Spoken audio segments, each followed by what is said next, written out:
I think the global central banks are going to keep policy restrictive well into the first half of next year. The ECB is going to hike at least twice. Bank of England is going to hike at least twice. I really hope the Fed doesn't. Our base case is still that the Fed probably only has one more interest rate hike in their pocket. Even Powell has got to learn to stop tightening policy at some point. The U.S. economy is really doing fine. This is Bloomberg Surveillance with Tom Keene, Jonathan Ferro, and Lisa Abramowicz. Good morning, everyone. Jonathan Ferro, Lisa Abramowicz, and Tom Keene is Bloomberg Surveillance. Jonathan Ferro on a 4th of July assignment. Bramo, somewhere north, up by Tupper Lake. She and the black flies. The deer flies the size of a B-52. I'm here on July 3rd. It's a Monday, and joining me pulling the short straw, Katie Greifeld joins us after great success Thursday and Friday as well. And we got a really, really special lineup today. I just told some of the staff that this is without question the strongest holiday show I've ever done. Let me tell you a little bit about it right now. First, so Katie, it's not a boring Monday. There's a lot going on, not only in the world, but frankly in America. Absolutely. I mean, usually these holiday shows, they are a little bit difficult, but there's definitely a lot to talk about today, especially when you consider we have the first half of the year in the books. We're looking ahead into the second half after a performance in the first half that no one really expected. A reset with no one in the equity markets. Cameron Dawson of New Edge will join us here in moments. She'll be with us for the entire hour to explain to us why we're going to Dow 40,000 in this hour. And boy, do you get lucky with this. We booked them before. The 210 spread moments ago through 110 basis points. For Global Wall Street, this is a huge deal. Anthony Crescenzi of PIMCO will join us here at the bottom of the hour. Of course, PIMCO with that lead article from Isaacson in the FT over the weekend. This is perfectly timed. We'll talk about that recession signal here late in the hour. Katie, what do you see in the data, the zeitgeist right now? If you look at what we can look forward to today, there actually is economic data that we're going to get to. Really? I didn't know that. Yeah, we do. Really? I did not know that. Yeah, we get U.S. manufacturing PMI at 9:45 a.m. It's not top tier, but it's something. Yeah. So we're expected to see a deceleration there. And then 15 minutes later, Tom, we get ISM manufacturing, expected to see a slight improvement. Maybe no one cares when, No, it's a huge deal. When it's July 10th. Pharaoh told me that. July 3rd, it's definitely top tier data. And then, I don't know, that's pretty much it for today. Well, and also we got auto sales coming out here, which has been part of the buoyant consumer and maybe the inflation part, particularly with used cars. But to go back to ISM, I never really paid much attention to ISM. And John Farrell once sat me down. He said, you got to look at ISM. And these numbers on survey are still way below 50. Yeah, exactly. Which is interesting to see. 50 being the threshold there. And I mean, it feels like in this cycle, particularly every data release, Wall Street just hangs on as we try to piece together what the heck is going to happen with the Fed's policy path. But that's what we're looking forward to today, of course. Then we look forward through the rest of the week. We do have FOMC minutes on Wednesday. This is interesting. Of course, we know what happened at June's meeting. We got a lot of data. We got the SEP. But this is interesting to me because there were no formal dissents at June's meeting. And we know there's some daylight between some of the different members on the FOMC. You can see that with the dots. Oh, I mean, the dots are a comedy. Yeah, so to say the least. To get some color on what was actually said behind closed doors, definitely something to watch. That comes out Wednesday at 2 p.m. And then let's preview it now. It's Monday, but Friday we get Jobs Day in America. We're expected to add around 225,000 jobs. Unemployment rate expected to fall slightly to 3.6%. Wage growth holds steady. On the 4th of July, it's a fully employed America. How are we going to set this up? Sarah House to join us from Wells Fargo in the 7 o'clock hour. In the 8 o'clock hour, we are thrilled to bring you James Bianco of Chicago. The Cubs had a good weekend, so he's agreed to join us. And Ellen Zentner will join us from Morgan Stanley. And, of course, she pulled forward her rate lift to the July meeting here. So it's just a bang-up Monday here. Thrilled you're with us with Tuesday off tomorrow. We dive into the second half of 2023 on Wednesday. Joining us now, and we really start strong, is Cameron Dawson. I'm thrilled that she could join us today with New Edge Wealth. The basic idea here is futures up 2, churn, maybe the NASDAQ's up because of Tesla. I'll leave that up to you. How'd you do in the first half? I mean, 2020 hindsight. What's the Cameron Dawson score for the first half? We've been really surprised by the degree of market strength, and the source of that market strength being multiple expansion really has what surprised us the most. We thought that earnings estimates were a little bit too high going into the year. We've certainly seen those coming down, but the degree of multiple expansion has been absolutely astounding, mostly in the context of a Fed that's still saying it's going to be tight and interest rates that still are pushing higher. My problem with this, and you've been very responsible about it, is everybody's conflating a 6-month performance, which for the financial media is OMG, look at this, stocks went up. Here's the reality. I didn't know these numbers, folks, when I went to the Bloomberg terminal to do it this morning. Bring it up here. This is the 2-year return, 24 months, annualized. Standard & Poor's 500 is up 3.4% per year. The Dow's up a stunning 1.9% per year. And the NASDAQ lifts 3% per year. To me, that's far more germane than navel-gazing 180 days. Am I right? I think that is a really great point, which is that part of this move is just because we got so oversold into the end of the year. And that is part of what we saw within the tech stocks mostly. Those were the stocks that were left for dead throughout the course of 2022. So as we start to see these stocks rebound, a lot of them have now rebounded past trend. And that shows you that you're starting to see some improvement in the trend. But at the end of the day, we did have an oversold condition. Katie, what's so important here to me is our viewers and listeners basically have a long-term perspective, whether that's 6 months or 6 years.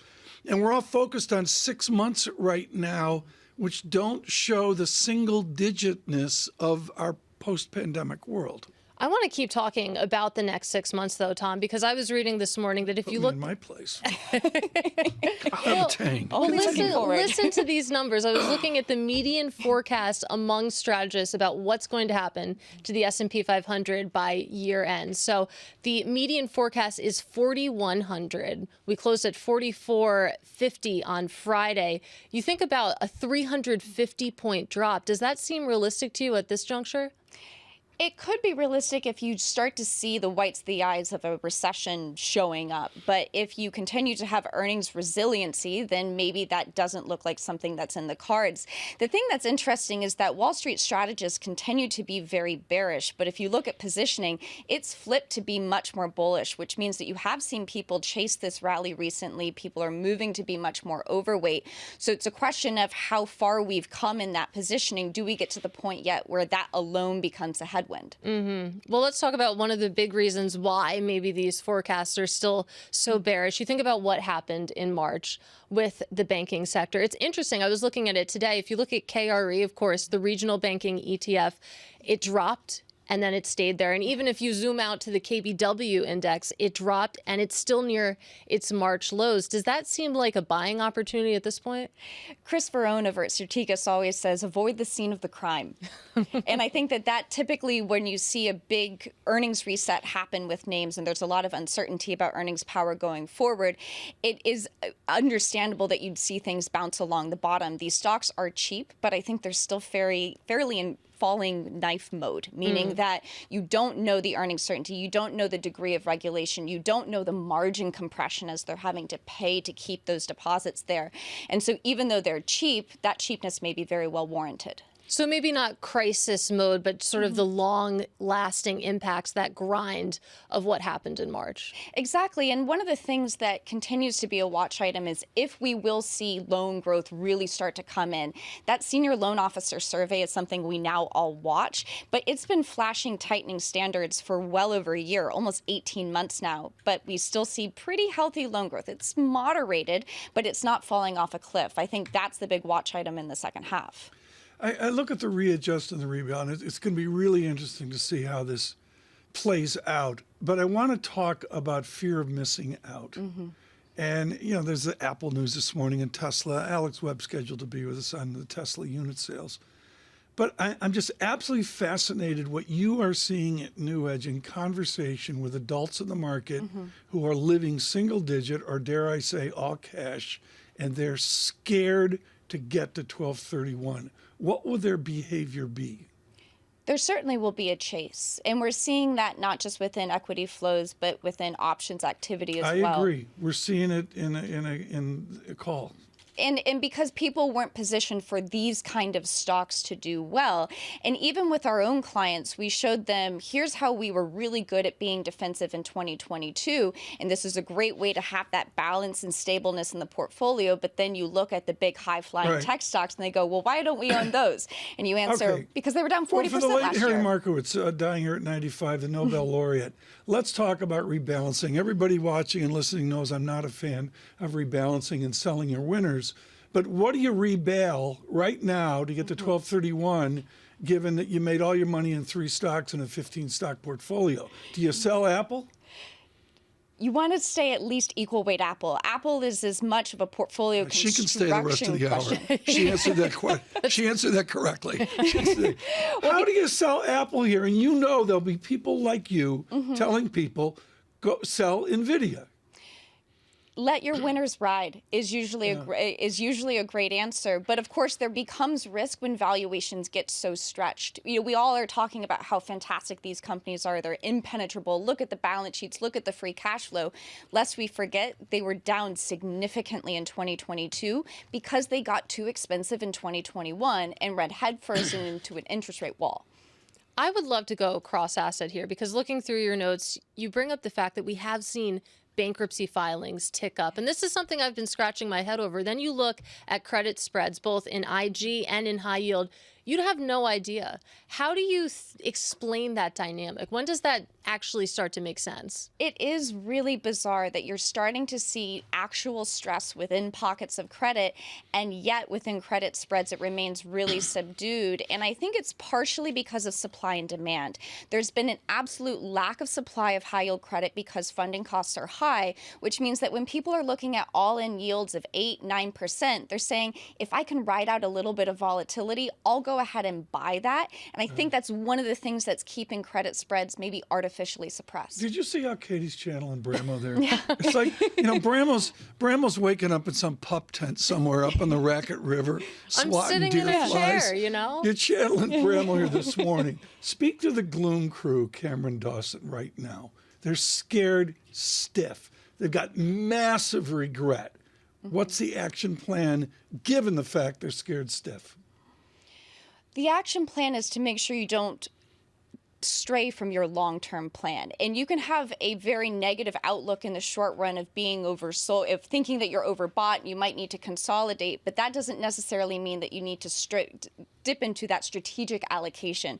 When we think about building portfolios, we might move things tactically, make day-to-day decisions, but really we want to have the North Star of what's the allocation we need to in order to make a goal. And I think that's where the gloom crew can get you pulled off center. You can't see Polaris with a smoke case from Quebec.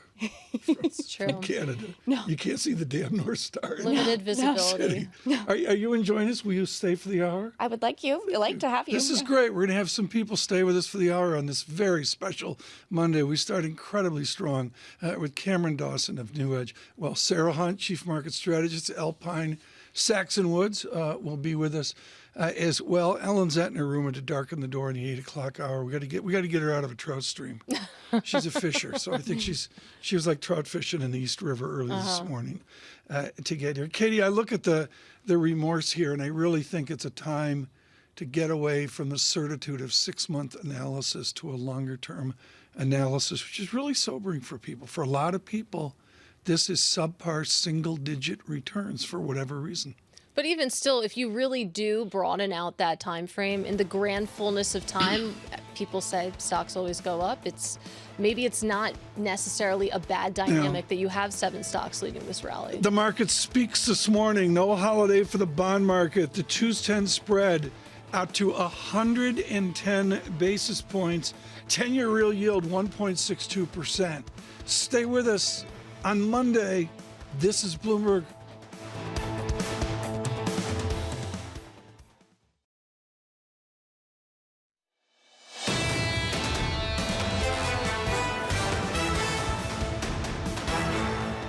Saudi Arabia has unilaterally cut production.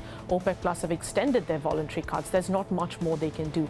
For them, it is about providing stability to the market, provide a floor so that even when there's a lot of demand uncertainty, you still have some continued investment. Amrita Sen of Energy Aspects, she is expert on the elasticities, the responsiveness of supply and demand of global hydrocarbons. Not something we thought we were going to speak about on a Monday morning, but there is action in the oil market in the New York 5 o'clock hour about an hour and 10 minutes ago. Saudi Arabia spoke. Russia has spoken. You wonder who else is going to speak here as we stagger to important oil meetings.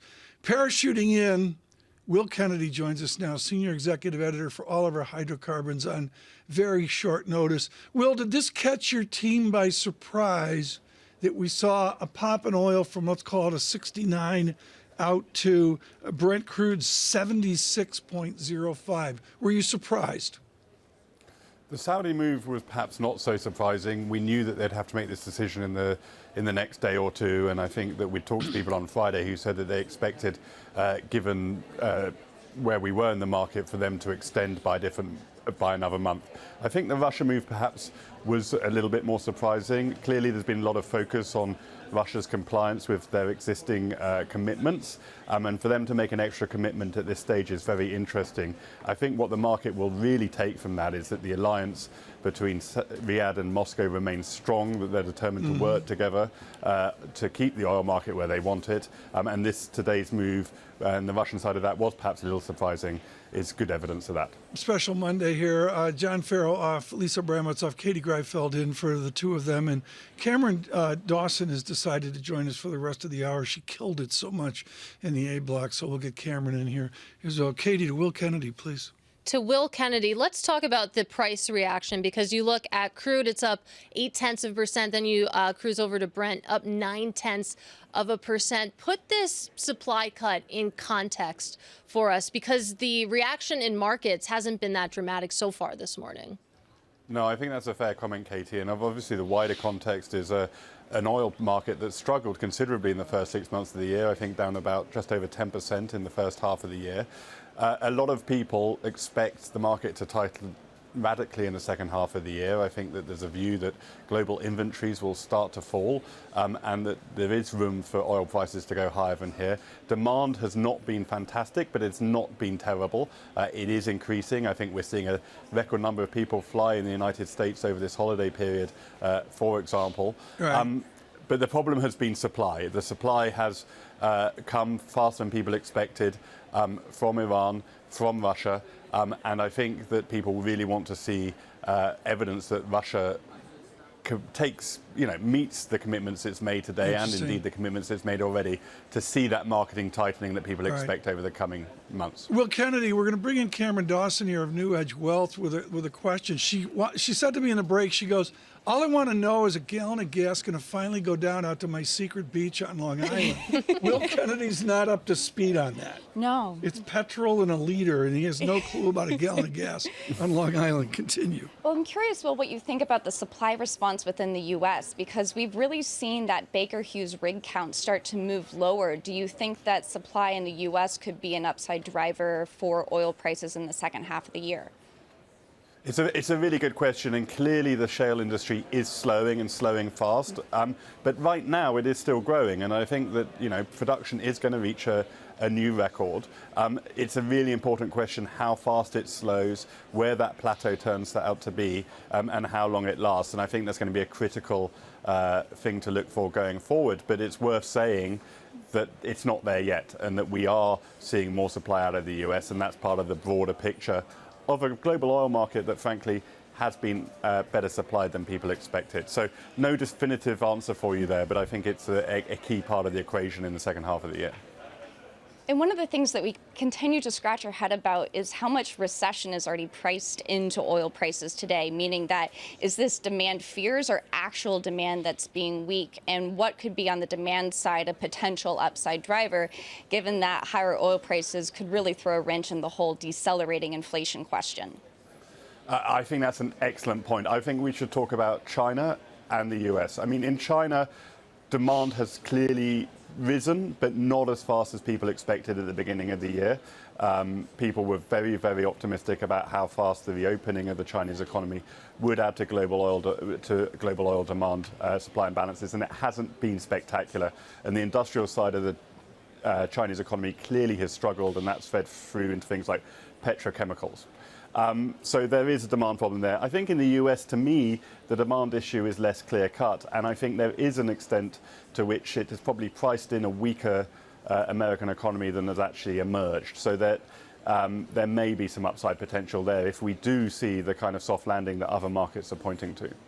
And so if you add that all together and you think about what was expected maybe a few months ago, I remember it was the likes of Goldman Sachs and Morgan Stanley, I believe, calling for a return to that $100 per barrel level. Is that a thing of the past now? Is anyone calling for a move of that size at this point?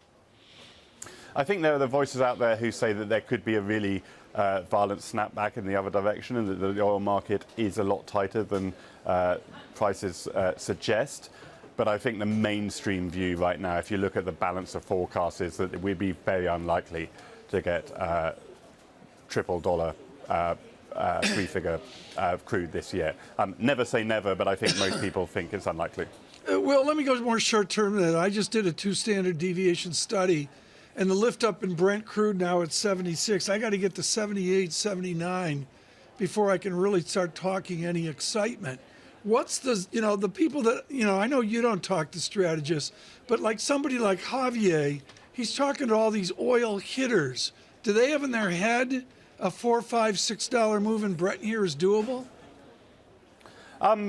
I think a lot is going to depend on the economic news from here on out, and I think a lot is going to depend on what we see in inventories. I think people are really looking to see big drawdowns in US inventories. We saw a big one last week. We want to see that sustained for people to think that the dynamics of the market is turning here, and that we're seeing a more balanced market where the ample supply that we've been talking about is more than balanced by demand. So I think those figures as we go through the summer months, when obviously demand peaks globally, are going to be crucial to getting the kind of bump that you're talking about, Tom. On short notice, Will Kennedy at Queen Victoria Street. Will, thank you so much for joining us here.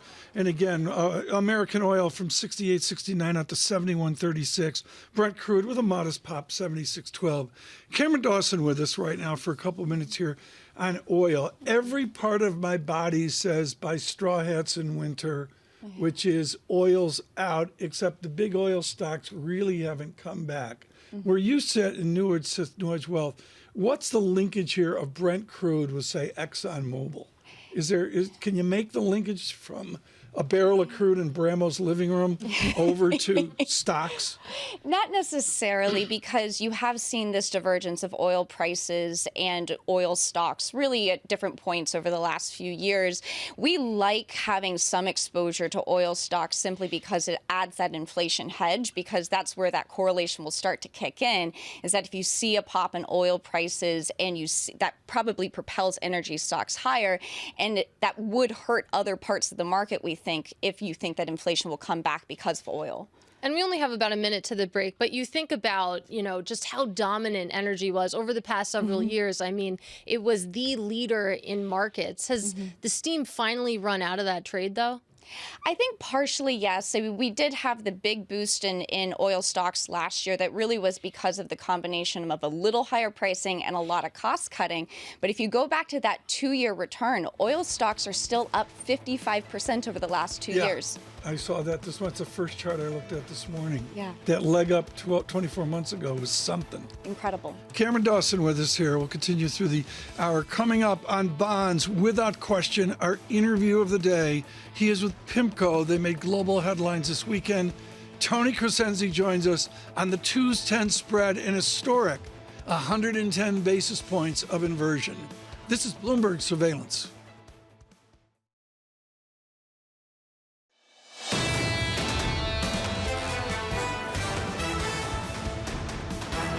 Bloomberg Surveillance, good morning on a Monday. Yes, there's trading today. Pitched battle among the team at our 4 a.m. meeting, like when do the markets open, when do they close? I guess they open usual. That's all normal. But when do they close? I go to Catherine Greifeld for the close of the markets today. Bramo out, Ferro out, I'm in, Greifeld's in. We close at like 1 and 2. We don't close together. No, of course not. That would be too sensible. We've got to complicate it. Equities close at 1 p.m. and then the bond market an hour later at 2 p.m. SIFMA recommends. So all the fat cats are out doing dressage in New Jersey, or they're out in the Hamptons pounding a beverage of their choice, and we're working and the staff's working at all the firms. I begged to work today. I'm thrilled to be here. So really, yeah. Okay, it's an HR event in itself. Katie Greifeld with us. We're thrilled she's with us today because there's a lot going on. It's not a normal Monday. Cameron Dawson with us for the entire hour with perspective on the equity markets, fear of missing out, the regret forward.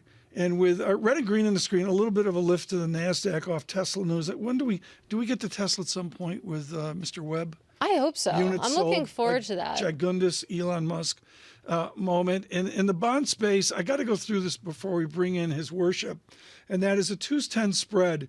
This is a difference in yield between the 2-year yield and the 10-year yield. I call it the vanilla spread. It's not pistachio. And it's out to a number I think I've never seen, which is moments ago 110 basis points. The 2-year yield is 1.1% higher than the 10-year yield. And all you need to know, it's sort of like tulips and stocks a million years ago. Joining us now, the guy that wrote the book on this. We are thrilled that Tony Crescenzi could join us from PIMCO this morning. The Strategic Bond Investor is the grown-up book to read on it. It's in its 14th edition. You could buy half of Staten Island off for the royalties of it. From tulips to treasuries. How close are we to tulips, or are we buying treasuries? I think we're closer to treasuries. The tulips view was a couple of years ago, but when treasury yields were quite low and yields globally were negative, about 18 trillion or so of negative yielding bonds. And that, in fact, that tulips idea, I think, will probably affect the bond market for a generation. What investor for the next 20 years will purchase a German Bund at minus 50 basis points again, given the carnage? Are you looking at me in my Austrian 97 year? You're looking at me. Yeah. And I say a generation because things change. Think about the housing market, of course. In 2008, 2009, we would have said the housing market will never rebound. And, of course, it certainly did, and vigorously. It takes time. But I think low and negative yielding bonds are probably out the door, out the window for quite a long time. I'm looking at the splash this weekend from your shop in the Financial Times. They gave one Daniel Iveson, I think he's an intern with PIMCO, front and center headlines.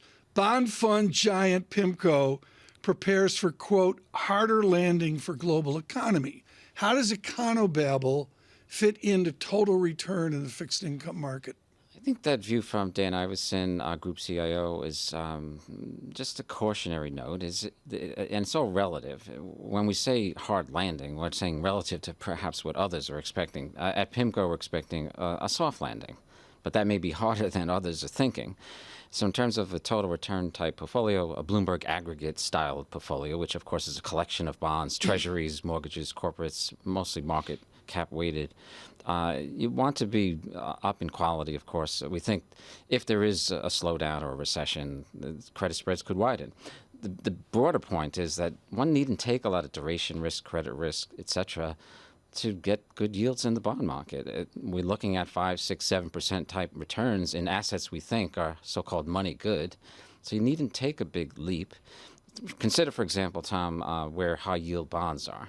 Even though they may be attractive to some, we'd say be cautious in the area at spreads of over about 400 basis points or so, 400 to 450 on average. It's kind of tight relative to what could happen in a recession with a spread of, call it, let's say, 800 basis points or more.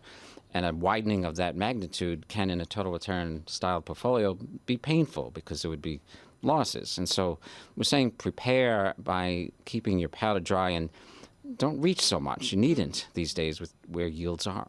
Well, to that point, I wanted to go to duration, so I'm glad that we're there.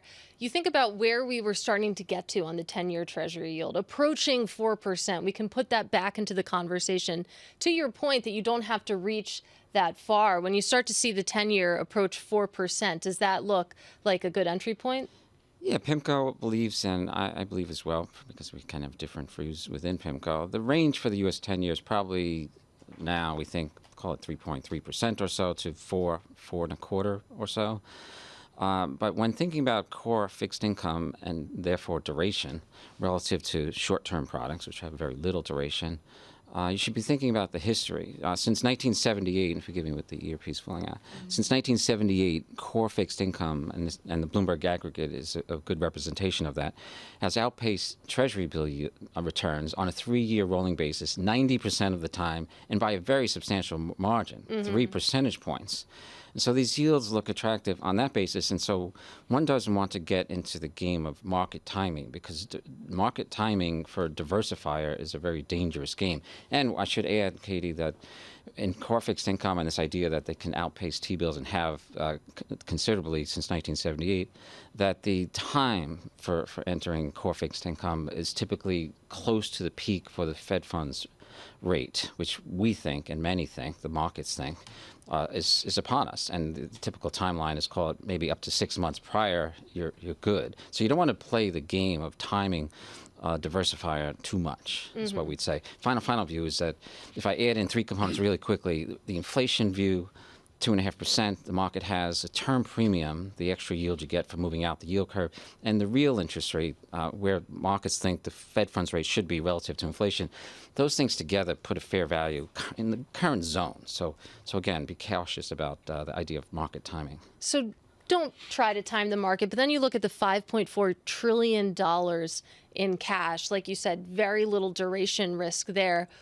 When does that start to move out, though? It's a herd mentality in financial markets. Tom, you're quite familiar with this as well, and Katie, you too, in your time in the markets. Cameron. But it's when others start to leap. But that's not optimal for an investor, and that's what active management is all about. And that's why we would say now is the time, get ahead of the herd. Yeah, but is Jerome Schneider, did he survive the first half of this year? Yes, and quite well. In the short-term space, there's plenty to do as well. Consider, for example, you could purchase a T-bill and get in the low 5s, but there's asset-backed securities, assets that are backed by student loans, car loans, equipment.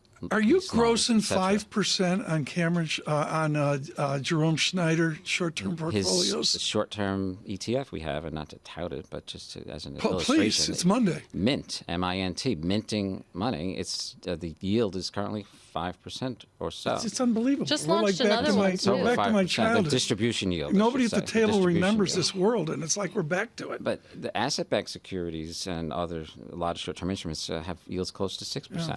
Tony, is it possible to see a benign re-steepening of the yield curve? A benign re-steepening, meaning that I think what you're thinking, Cameron, is that in a steepening, some event has occurred to cause a flight into short-term instruments, the type of thing perhaps that Katie's thinking about that could cause movement. Not usually, of course. The history suggests perhaps not.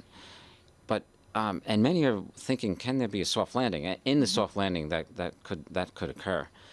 It may be occurring now. U.S. growth last year was economic growth was 1% or so. It's tracking a little higher today, but we think it'll be slower than that for this year.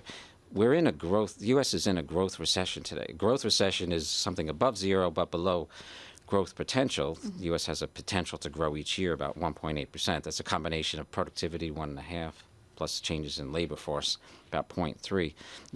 The U.S. is growing below that, which enables supply to catch up with demand, the ability to produce goods and services to meet demand. It's catching up. And that can enable the steepening, because then the Fed can say, we needn't to raise interest rates anymore, and if supply catches up enough, if they're in a growth recession, it can happen. And then eventually there are interest rate cuts. But we'd caution that the view on interest rate cuts flies in the face of Paul Volcker, the legendary Fed chair. We've felt that for some time. I've certainly felt that personally very strongly for a long time now. The idea that Chair Powell has today is to keep at it.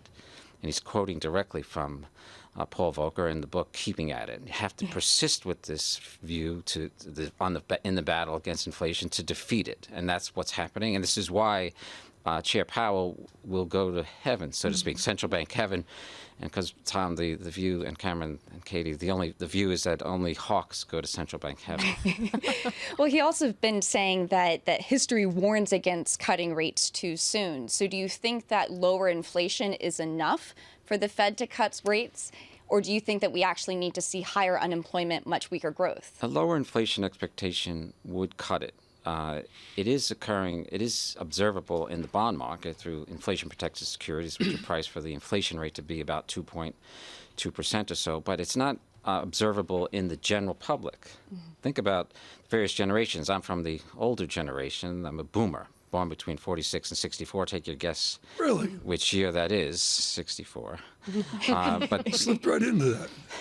But new generations of Americans have experienced inflation. So my generation did. We've always expected there could be inflation. Now the generations X, the millennials, and Z all believe that the prices can go higher, faster, and at any time. Yeah. So you've got to get it out of their heads. And so the public's view on inflation could be enough, and that's what's needed. Let's I'm thinking of, I went back and forth this morning with Dr. Alarian. He's on a plane tomorrow. He'd be with us, on Wednesday.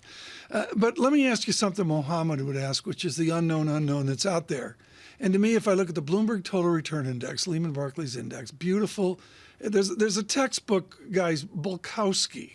Everybody had to read Bulkowski with 457. It was almost as thick as Tony's Steigum's book. You had to read every chart pattern known to mankind. I'm sorry, bonds are in an absolute textbook pennant. No one's looking for price down, yield up. What if we get that unknown Here's out the there? unknown that I think, and I wrote a book on this matter about the idea of a Keynesian endpoint, the idea of practical limits to the use of debt. There was evidence of that last fall when Prime Minister Truss wanted to increase indebtedness. The markets reacted violently. The bond market collapsed. The pound got pounded, so to speak. And so what's out there, the unknown, is whether the bond markets would react violently again in other nations to increased indebtedness. But Matthewness, and a guy out on Twitter this weekend, he brought up Sheldon Natenberg and all the Greek letters that Crescenzi, frankly, are world class at. Do bonds display gamma? We all know equities display accelerated tendencies in a log normal space. Down they go when they go down. If we get price down, yields up, do you get bond gamma? There was gamma in the UK last year. It was arrested, though. I agree. And luckily, the bond market is the cop on the beat in the sense that it disciplines the fiscal authorities, it disciplines the monetary authorities to say, no, you can't do that anymore. And so any yield rise from here, that gamma, the vol of vol, if you will, would be arrested by the bond market disciplining politicians and the monetary authorities to avoid doing the things that could cause trouble for the bond market. So it's self-stabilizing. Okay, but Dan Isaacson of PIMCO, worldwide headlines this weekend. I don't think he's watching this morning. He's on some boat somewhere. It's early in Newport Beach. It's 3:43. That's okay. Maybe he's up. Who knows? Let me get you out on a limb here. Are we going to see the bond market discipline central banks in the next 18 months? And if there were proposals to increase indebtedness and the monetary authority seemed to support it, I will make the bet yes. But it looks like, first of all, we've got an election ahead. There won't be such a plan on the fiscal side for some time. And one important point, Tom, is I think that this means that any yield rise would be self-stabilizing. So don't worry. And Katie, we were talking about duration. So don't worry so much. That'd be self-stabilizing. The bond market vigilantes are back. Thank God Bramwell wasn't here. That was depressing. Tony Crescenzi, tanned and rested from PIMCO. Thank you very much. Thanks so much. James Athey, it's 7:30 this morning. Ellen Zentner in the 8 o'clock hour. Good morning.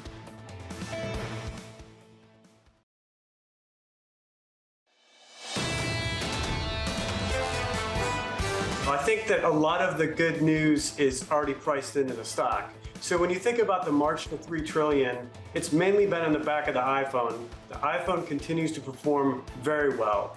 But when you think of the next trillion, and you think of Vision Pro and augmented reality and virtual reality, there are a lot of structural challenges even for Apple.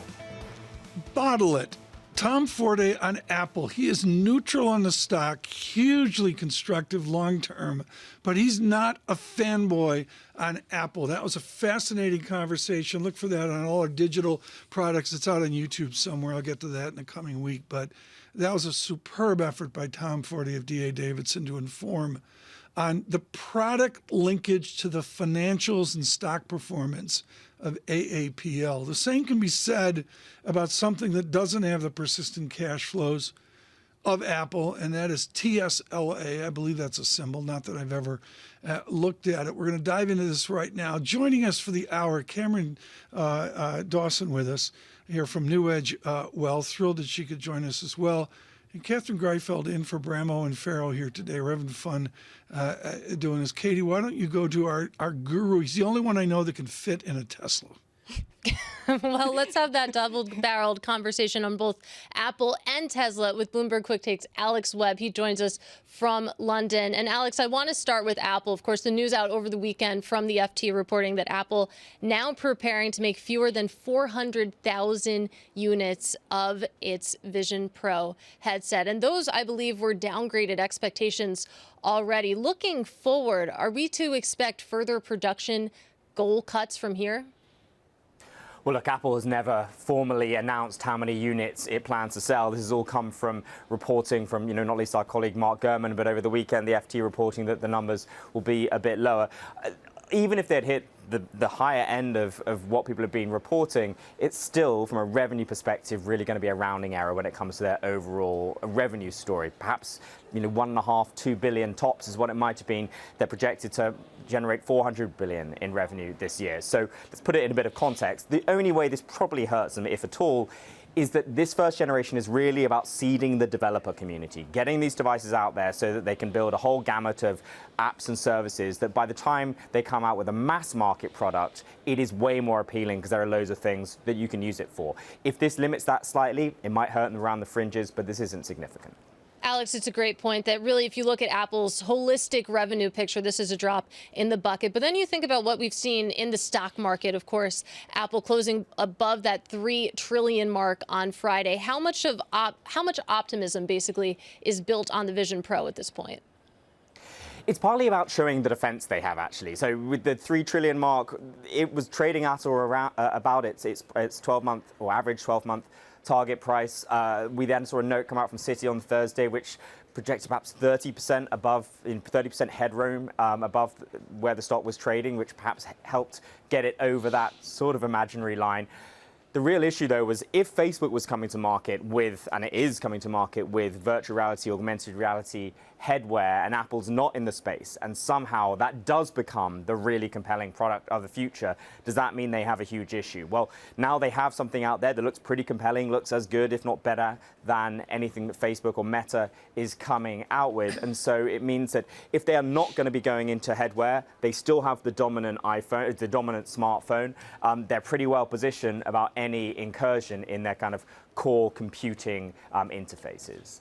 What does the July 19th mystery look like, Alex? I mean, to get out front, I know it's, it's like, I know you look at the financials and all that, but when they put out their beautifully clear press release on the 19th, what will you look for? I mean, any sort of comments about earnings projections into this quarter, because it will give a sense of perhaps exactly the launch date on the iPhone, how they see it doing. I think that, if the risk is in any upcoming product launch cycle is that people hold off, right? That they don't go for the latest iPhones because they're expecting a new one coming up. Now, if they're able to show strength in spite of that, it really shows just how strong the ecosystem has become, right? If they have got an ecosystem now that, you're going to be buying an iPhone just because you need a new phone rather than because right. the phone itself is that good, that itself, is demonstrative of the strength. But, I think it's really, this quarter is the least important. Right. It's really the Christmas quarter that people care about. Cameron Dawson with us, and I'm honored to ask you this question. And Alex is one of our jewels. He's just really good on the product stuff. And, of course, we have industry leader Mark Gurman as well on Apple. Do people like you care about all the product chit-chat of the financial media?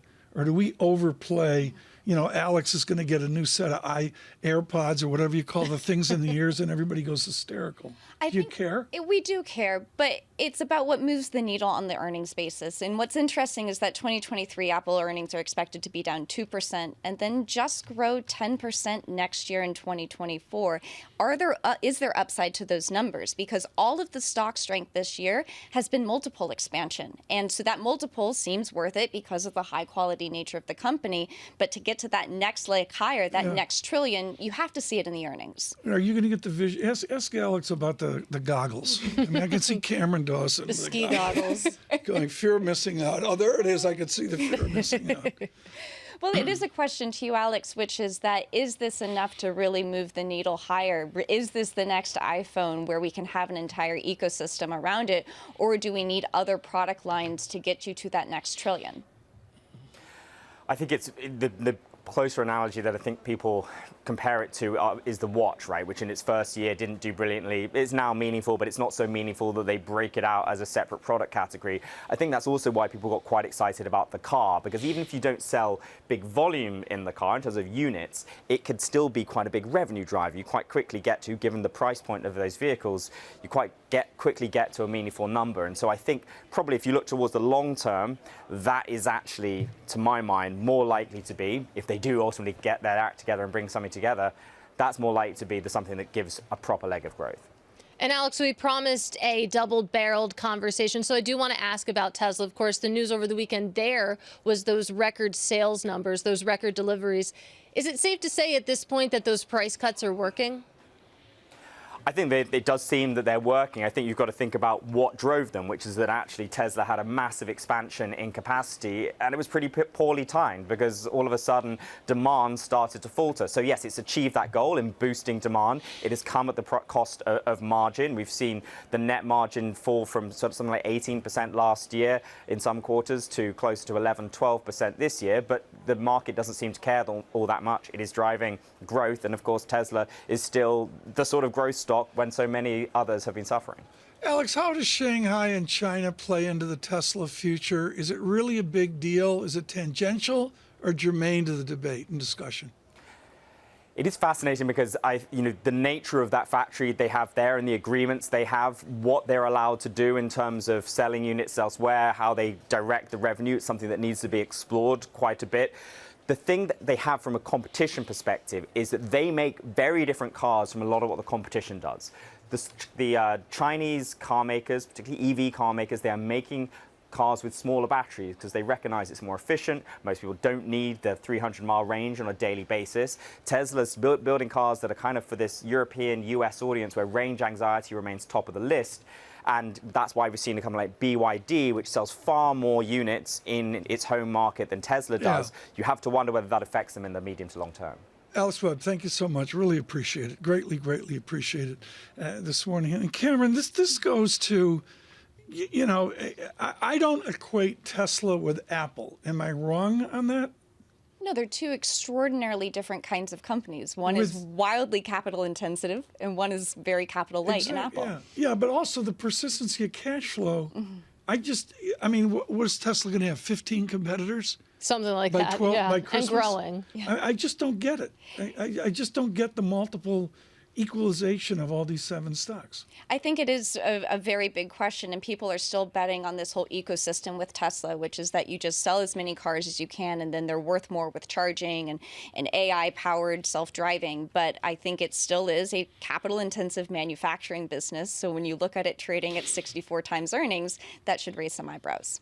I love that word ecosystem because you think about the Apple ecosystem. It's in every single part of our lives. So yeah, it is, but it's not in grab, dot, and coddle. And I just my radar's up when I hear Alex Webb. He says it so well. I mean, it's like he's like DiCaprio. but the answer is ecosystem. What is that?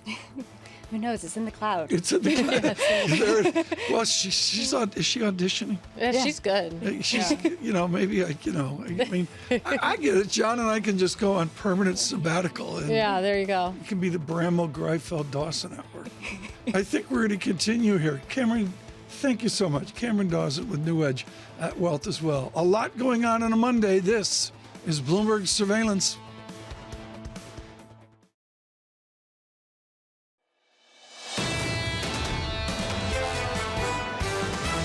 I think that global central banks are going to keep policy restrictive well into the first half of next year. The ECB is going to hike at least twice. Bank of England is going to hike at least twice. I really hope the Fed doesn't. Our base case is still that the Fed probably only has one more interest rate hike in their pocket. Even Powell has got to learn to stop tightening policy at some point. The U.S. economy is really doing fine. This is Bloomberg Surveillance with Tom Keene, Jonathan Ferro, and Lisa Abramowicz.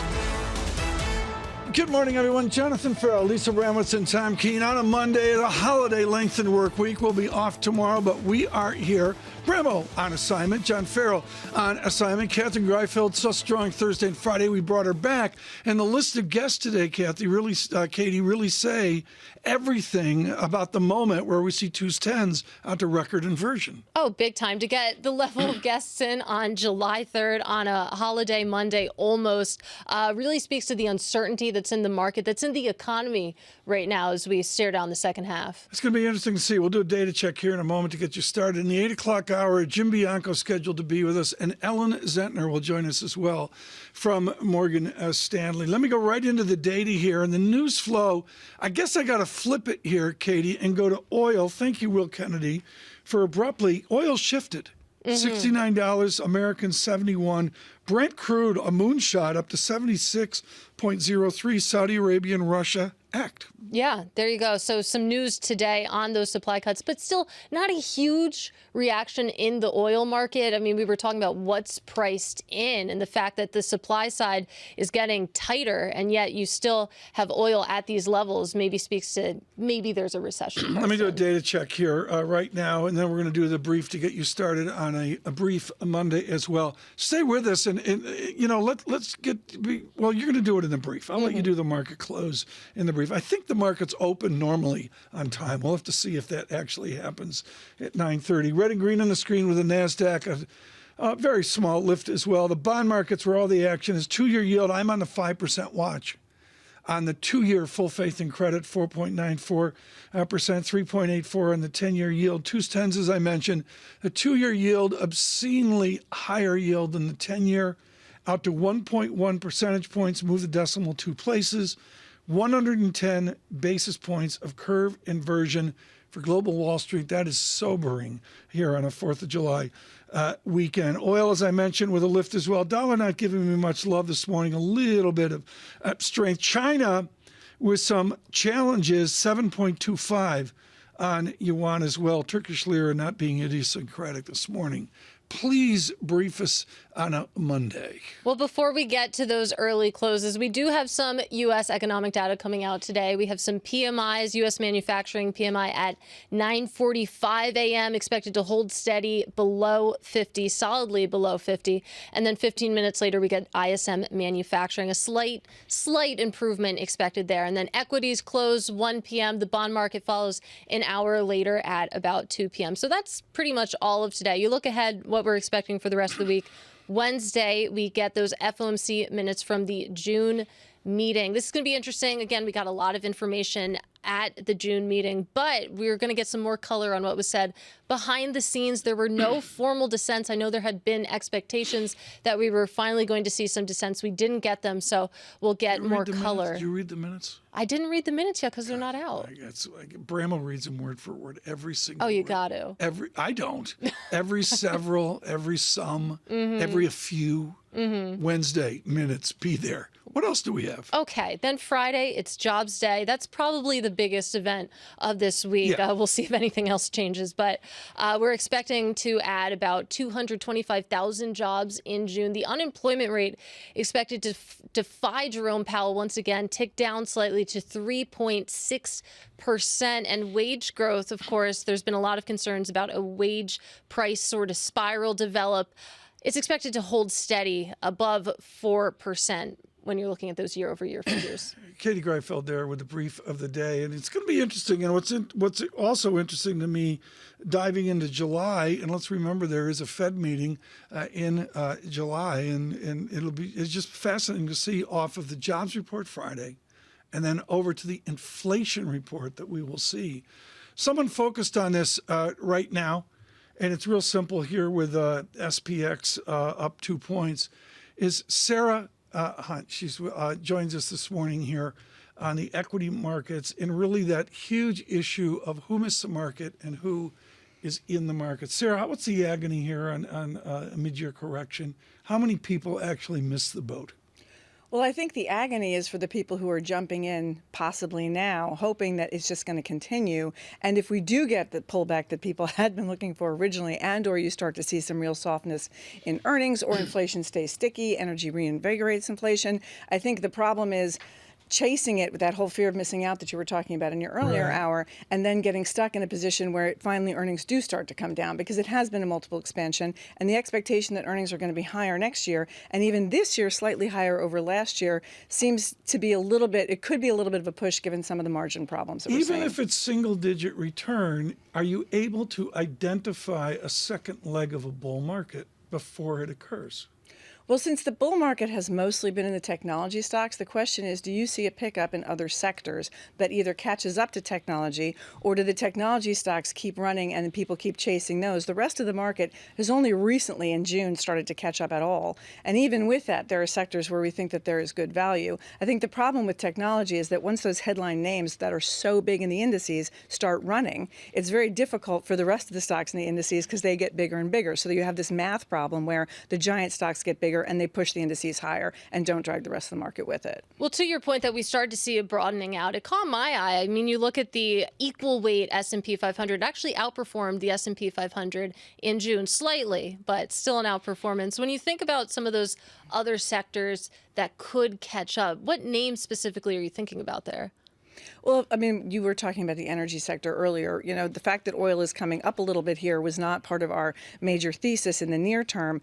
But the fact that a lot of those stocks are not even pricing in where oil is now, I think that there's some value there. And I think even though they've run over the last couple of years, you still see some places where we're going to have a longer term tail on conventional oil production and gas production for a longer period of time than I think we were building in a couple of years ago. So that's interesting, because I was going to make the point that you look at sort of this non-reaction that we've seen in the actual oil market to some of the supply news that we've been getting over the past couple of weeks. You're saying that there's still catch-up that these energy equities have to do even beyond what's actually happening right now.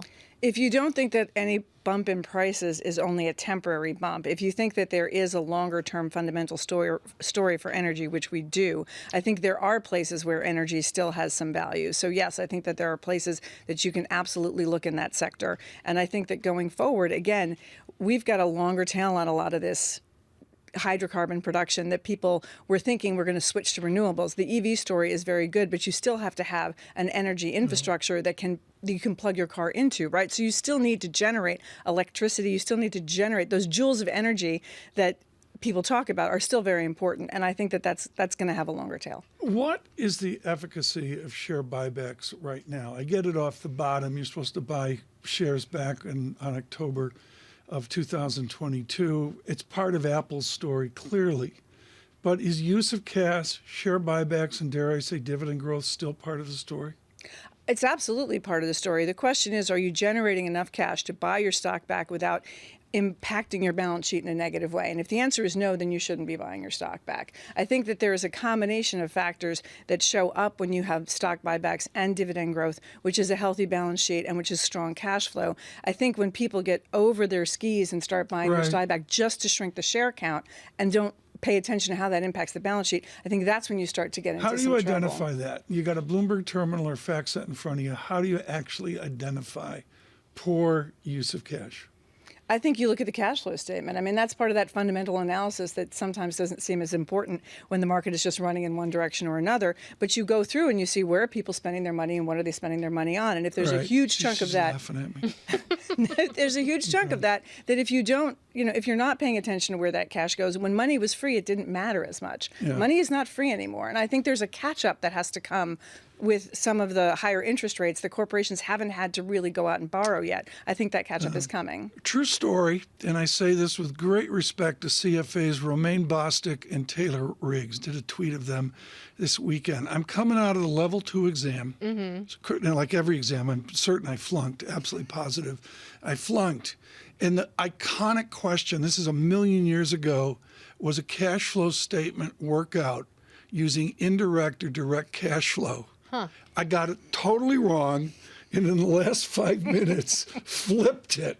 And I think it saved me on level 2 CFA. You passed. I passed. I'm honored to say I'm one of the people that what they say is 1, 2, 3. And it was the clouds parted. You know, the sun shone down. There was music, and Well, I haven't taken the CFA, so I don't know if this is a question on the exams, but I want to talk about where the haven is in this market, because you rewind back to January 2023, coming into this year. This was supposed to be the year of fixed income, the year of the bonds. It's arguable whether that's played out. When you look at the next 6 months, you have interest rates maybe biased to go higher from here. Jerome Powell made clear 2 or more hikes coming down the pike. Is the haven in the bond market, or is this a situation where you could look to some of those tech stocks?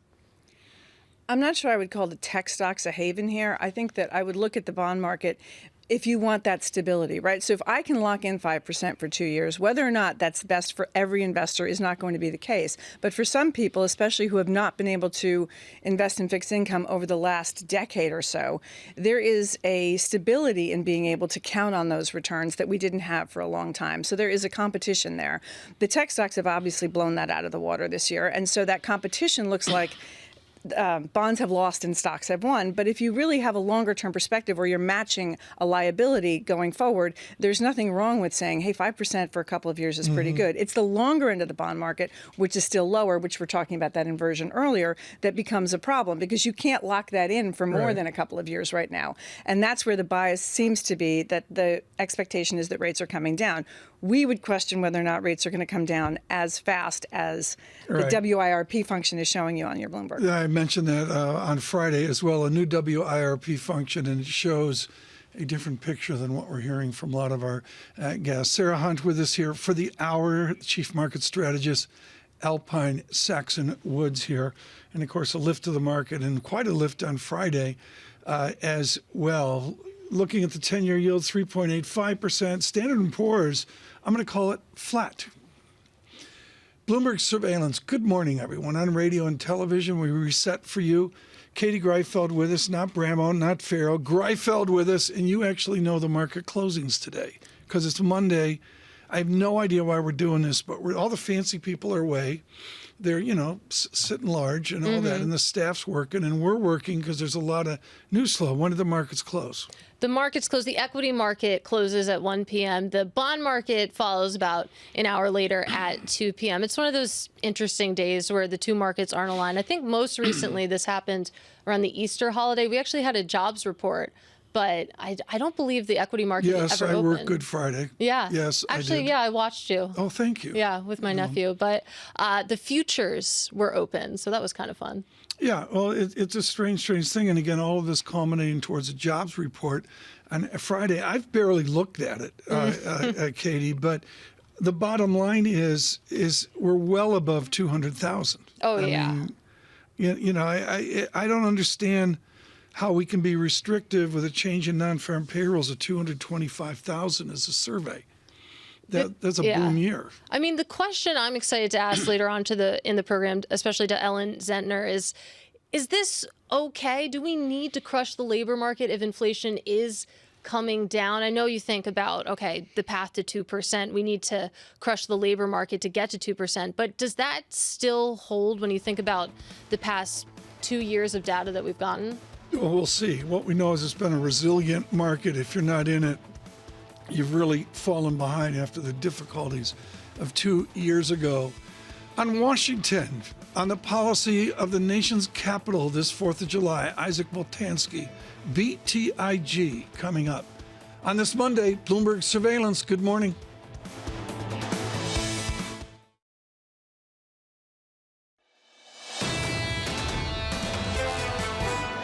China has been preparing for war with us for decades. And the way we have to deal with China is not look at it tomorrow, because if we keep waiting to deal with them tomorrow, they will deal with us today. We have to deal with them diplomatically. We have to deal with them economically. We have to deal with them militarily. No rest for the worry. Politicians this 4th of July weekend kissing babies, appearing on the Sunday shows on Fox News Sunday. Presidential candidate Nikki Haley, which goes to the August presidential debates as well. It's already a full and complex political season. We welcome you on radio and television on a Monday, holiday-shortened work week, holiday-shortened Monday here. But we are here with terrific news flow, a little bit of China weaker news flow. Renminbi, I'm going to call it 7.25, not much reaction there. Oil up off Saudi Arabia and Russian news. Brent crude, 75.81. That's a modest move here over the last 72 trading hours as well. Bremer off, Ferro off, Greifeld in, Katie Greifeld in with me today. And Katie, this is one thing I was really wrong on in June. I thought we slipped into July in Washington, and we just don't. It's busy. It is busy. Yeah, there's a lot of moving pieces here, both domestically with, of course, the Supreme Court decisions and also internationally as well. Looking forward to Treasury Secretary Janet Yellen's trip to China. In the old days, let's focus on that. That was broken by Emery Horton and I believe Jennifer Jacobs. I can't remember exactly, here by Bloomberg a number of days ago, and now very much confirmed as Secretary of Treasury Yellen will travel to China. Isaac Boltansky joins us right now, Director of Policy Research at BTIG. Isaac, were you surprised that Yellen will travel to China? So I think that the simple answer to that is no. And here's the reason why. What we've seen from the Biden administration is this concerted effort to keep tensions with China range bound effectively. So whenever there's a negative headline, you can almost bet with certainty that there's going to be a positive headline that follows. And so we've got this headline now, and the Treasury Secretary will go, and hopefully they're productive talks that, ensure that there's a commitment to continue talking.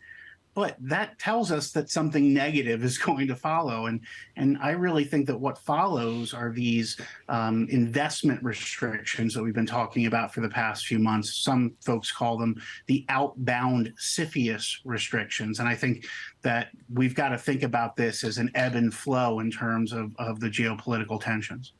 And this, of course, the timing is interesting. Of course, Yellen expected to make the trip just 3 weeks after Secretary of State Blinken visited China. And if you look at some of the reporting, quoting senior Treasury officials off the record, said that the goal of this trip is to seek to deepen and increase the frequency of communication between these two countries. When you think about this trip, what would a win look like for the U.S.?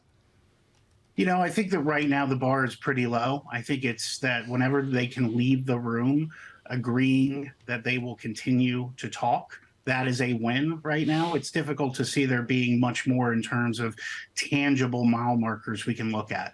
Rolling back of tariffs, for example. Those types of things aren't anywhere near being on the table. They're not even in the room. So at the moment, really, the bar that we're looking for is just making sure that after each one of these successive meetings, they're still willing to talk, they're still willing to travel.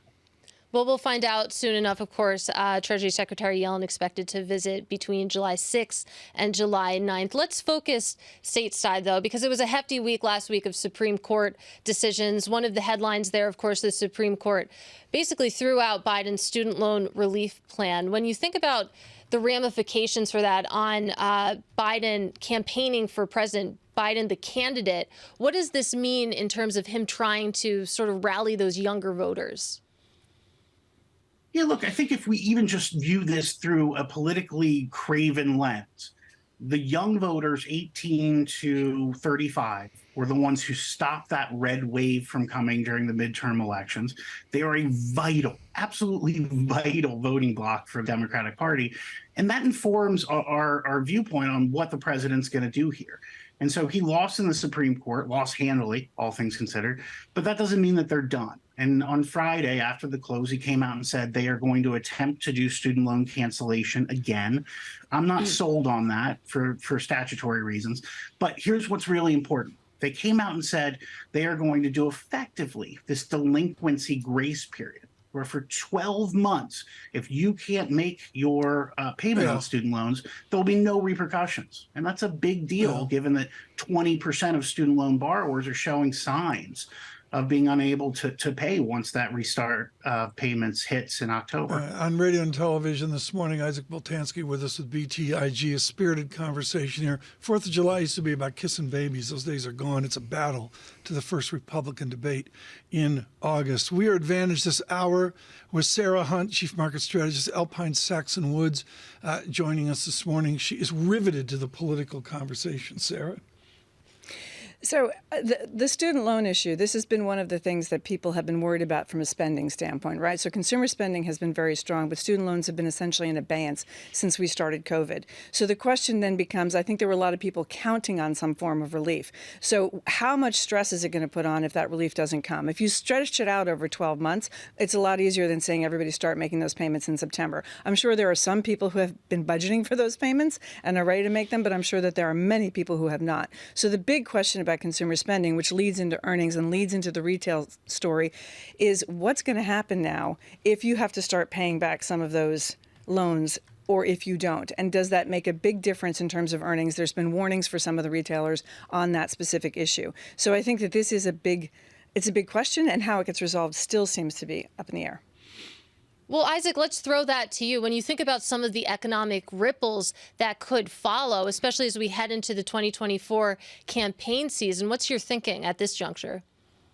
Yeah, so the way that I think about this is the consumer spending side, I think, is fair in that you have 22 million or so folks who are going to be able to begin repaying in October. And that's $275 to $350 a month that can start going towards student loan payments that won't go to other things.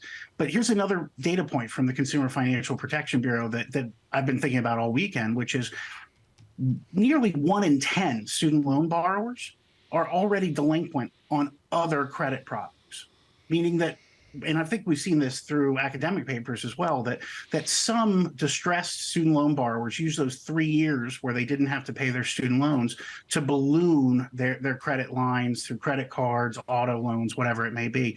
And so for them, I look at this 12-month on-ramping as really a reprieve, where it's clear that they will not have to pay their student loans. So my question, I'll push it back, is, are they going to suddenly say, well, now's the time where I need to start saving to pay my student loan off? Or will I continue to live at this pace, knowing that the Democrats are most likely going to promise even more student loan relief once we get on the campaign trail in January?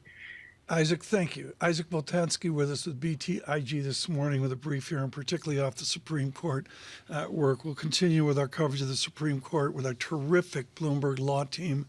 Counsel, Bloomberg opinion is just outstanding on the legal status in Washington. There's a topic we're going to touch on here. Somehow I think we're going to touch on it a lot more. The Washington Post, with a tour de force this morning, is a brief on malaria.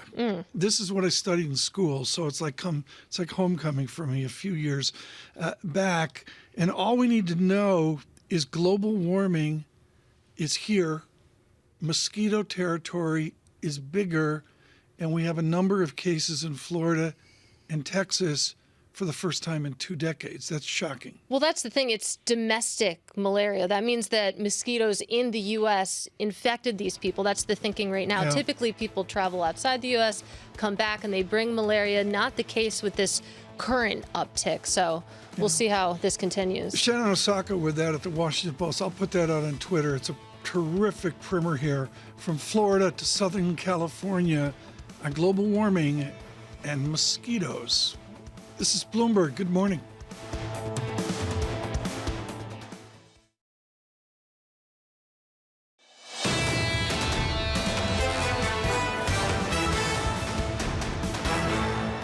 Bloomberg surveillance. John emails in from a 4th island in Italy. I didn't know there were 4 islands in Italy, but there are. He's been to all of them, it sounds like. It's like a north-south traverse of Naples. Like Naples is over the horizon, and he's like, I can't pronounce it anymore. John's scheduled to be with us at some point. I have no clue when. It's gone from holiday to sabbatical with John Ferro. Lisa Abramowicz on the other, escaping for 3 fun-filled days. She's up in the rain on the Racket River. No. She's the only one I know that still uses a wooden canoe. It's some old LL Bean thing. Yeah. Portages it herself. and she can portage and do all of Long Lake in a long day. It's like forever. I've done it. Can I tell you, I don't know what portage Portage is, is you carry the canoe yourself. Ooh, okay. She's such a hitter up there. She can get guides to do it. Yeah. But she carries a canoe on her shoulders, and a portage can be like 35 feet or 80 feet, but it can also be 4 miles.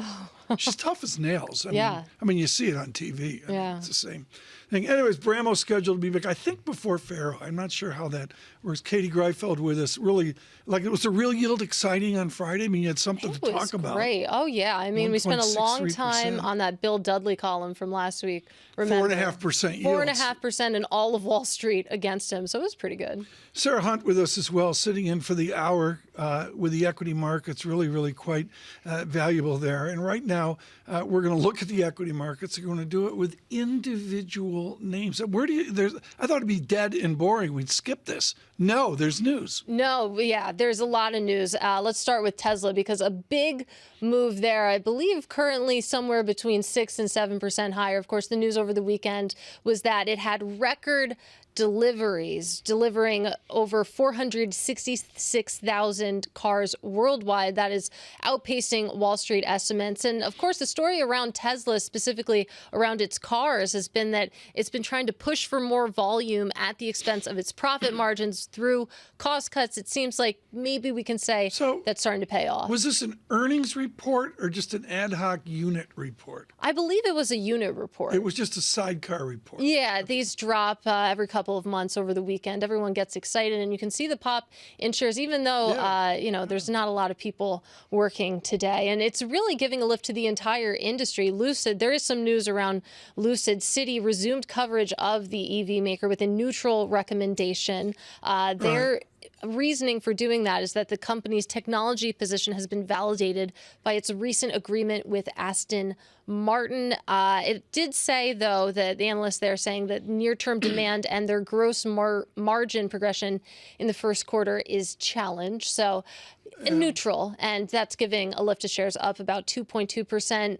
Rivian also rising today. I saw one on the street once. Really? Yeah, fancy. They're okay looking. I don't know. It went by me, and I waved. And yeah, you do see them on the roads. Not as many as you do with Teslas. It feels like you sneeze and you see a Tesla. But Rivian, really, it seems like it's just following the news of the sector higher. Right. The shares up about 2.5%. Sarah Hunt with us, chief market strategist at Alpine Saxon Woods. Before we get to Mr. Athey in London, what do you do when something's in vogue, like EVs or AI? How do you, as a grizzled pro, treat the next big thing? The guy at Vision Fund in Japan, the billionaire, SoftBank guy. SoftBank guy's gung-ho now on AI. All my radar's up when I see that. Well, I mean, to the extent that we've already been using AI in a lot of different applications for a longer period of time, it's already been a theme. It just became I don't know how you would characterize it, but after ChatGPT came out, it became the theme, right? It also, I think, helped equity markets because we had a story and we had a hook that said, okay, we've got these things going on. This is going to drive markets. This is going to make things happen. You look for things that are tangential, but also involved with it, right? So you look for companies that are outside of the absolute media darlings. Look at a sector or a stock. Look at DLR, right? So look at some of the companies that do, or Equinix. Look at the companies that do data centers. Okay. You've got those servers have to be housed someplace. People have to pay rent on those servers. The more AI you have, the more you're going to have. So Digital Realty, Equinix, the stocks that are playing in the parts of the ecosystem that are very important to it being able to work are places that we can look where we don't think the valuations are as stretched as some of the other players. Sarah Hunt, again with us here through the hour. Joining us right now, James Athey joins us, investment director at Aberdeen and far more Tots fan. I didn't book him for Aberdeen and all the stock chat. James, cut to the choice. You're in my beloved Tots. Are they going to lose Lord Keene? Oh, Tom, I hope not. I hope not. That really would be a dampener on the summer. As I was just saying to you off air, I don't think any Spurs fan could blame him if he sought top trophies elsewhere, but we're desperately hopeful we can keep him, and under this new manager, put in some performances in the first half of the season so he signs a new deal. What do you think of the new manager? John emailed me from some Italian island I can't pronounce, and we're trying to figure out Arsenal Tottenham at the stadium. What do you think? Is the new manager going to get it done?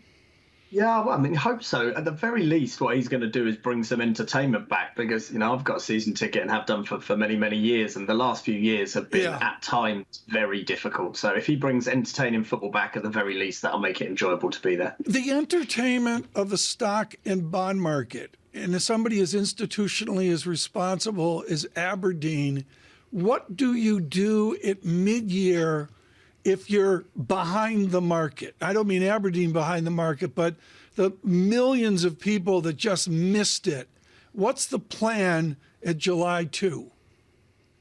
I mean, you have to try and, the whole point of what we're trying to do here, long-term investment, and we're trying to apply the process, and we're trying to do that as unemotionally as we possibly can. So you can't allow your decision-making to be clouded necessarily by things which have gone on in the past. You run your analysis, and that leads you to make decisions based on where you think things are heading. And if you do that consistently through time, then you should generate consistent results and consistent outperformance, even if you have experienced a period where things have been a bit more tricky. And certainly this year, I've found it incredibly tricky as we chop from one narrative to another quite violently. And then when we do start to trend, that trend is equally as violent. Well, James, that being said, what emotion do you feel when you look at the 2s-10s curve, 109, 110 basis points inverted? What message does that send to you? I mean, I'm reluctant to call it a better recession indicator than anything else. I know it's an easy criticism of economists to say that the bond market has been right more often than economists with respect to forecasting recessions, but it definitely tells you that the bond market is nervous about the outlook for the economy, and it's a stark divergence versus the message that we're getting from the equity market. So trying to narrow down the signal looking cross-asset actually gives more confusing messages than it does confirmatory messages. But to me, it does suggest that policy is already tight, and the tighter that it gets, the more that's just going to depress forward growth and ultimately forward inflation.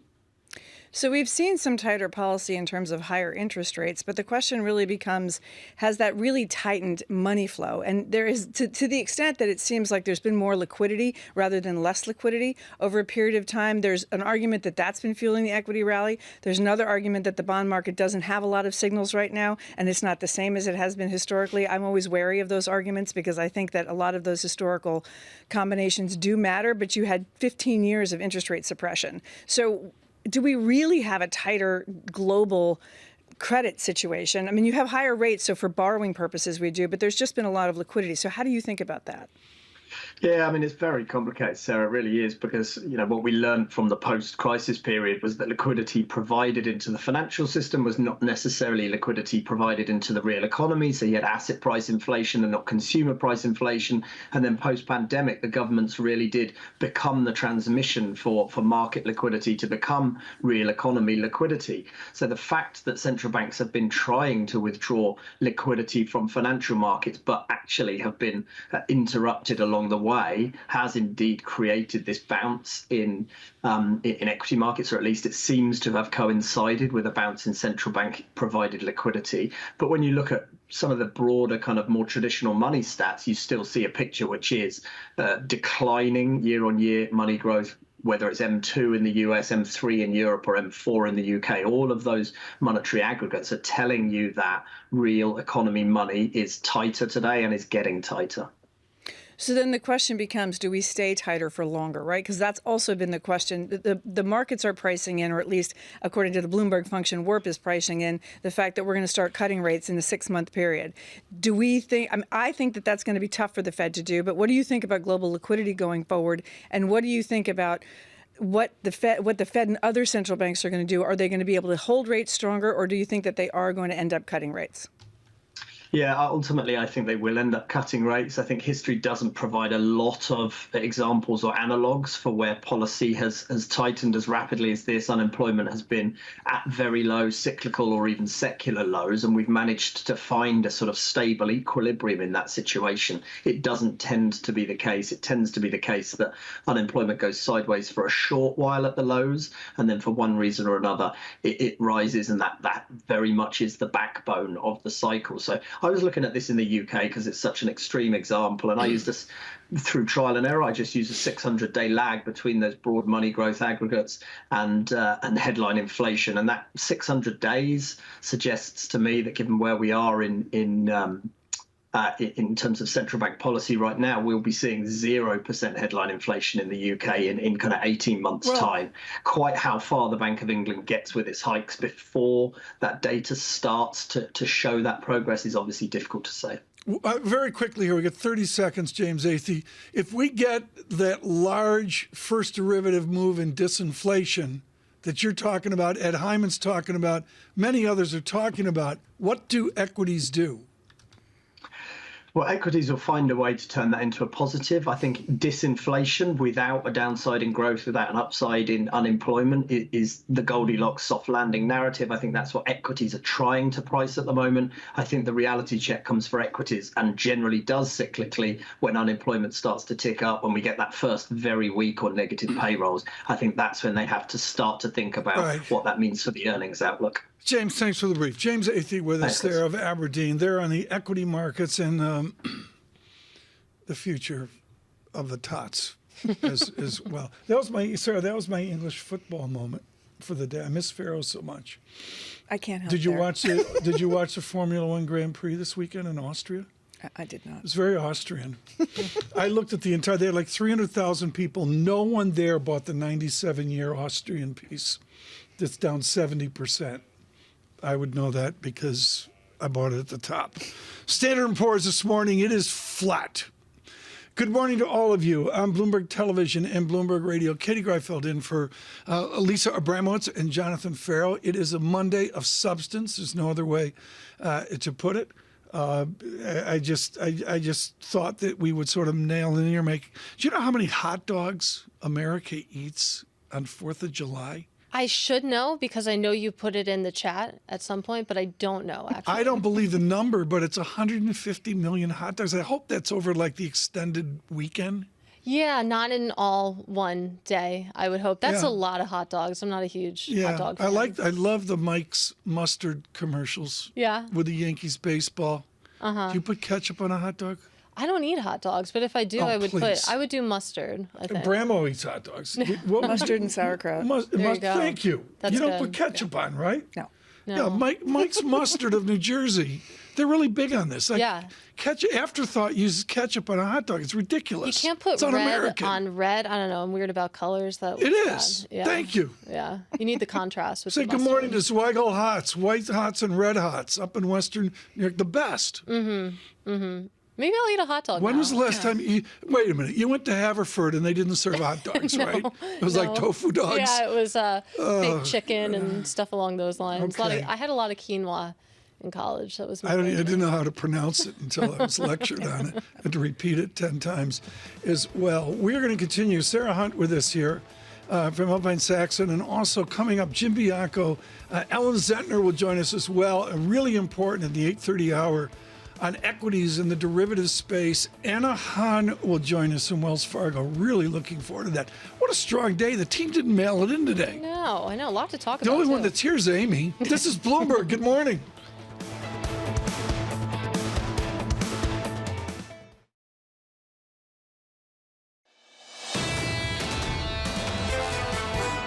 The major problem here is that China's moving off its old economic growth model, but it hasn't moved comfortably into what's next. You're seeing much slower growth overall. You're going to see a long-term structural slowdown in the Chinese economy, and that they haven't truly prepared the world for that or their people for that. I have an offspring in China. Cash flows over in China. And I was raving to him this weekend about Leland Miller, co-founder, CEO of China Beige Book. He's just the absolute best on the granular nature, getting away from the hype on China. We welcome all of you on a Monday. Katie, help me here. 1 p.m. is equities or bonds close? Equities first, bonds later at 2 p.m. Ridiculous. Can we just get this? Can we standardize it? I get so upset at fancy executives on Wall Street. Mm-hmm. They're out in the Hamptons. They're going horseback riding in the mountains of New Jersey. Martha Stewart, they're up in Connecticut. All the fancy people are off today, and the staff is working. It's un-American. I know. Well, they're working from home, probably. They have the laptop up. They're working from home. It's not the same. They've got a staff. Name the institution, the New York Stock Exchange. Everybody has to come in except the fancy people. Mm-hmm. It's an outrage.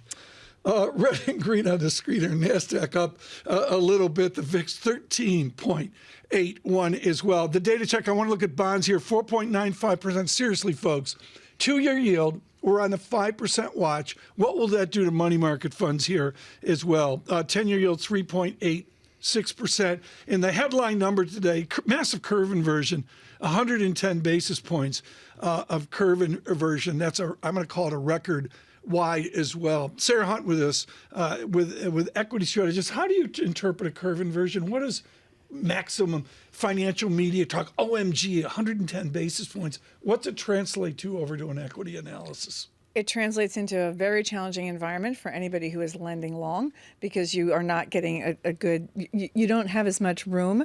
If you're a bank, that's not helpful for your net interest margins at all.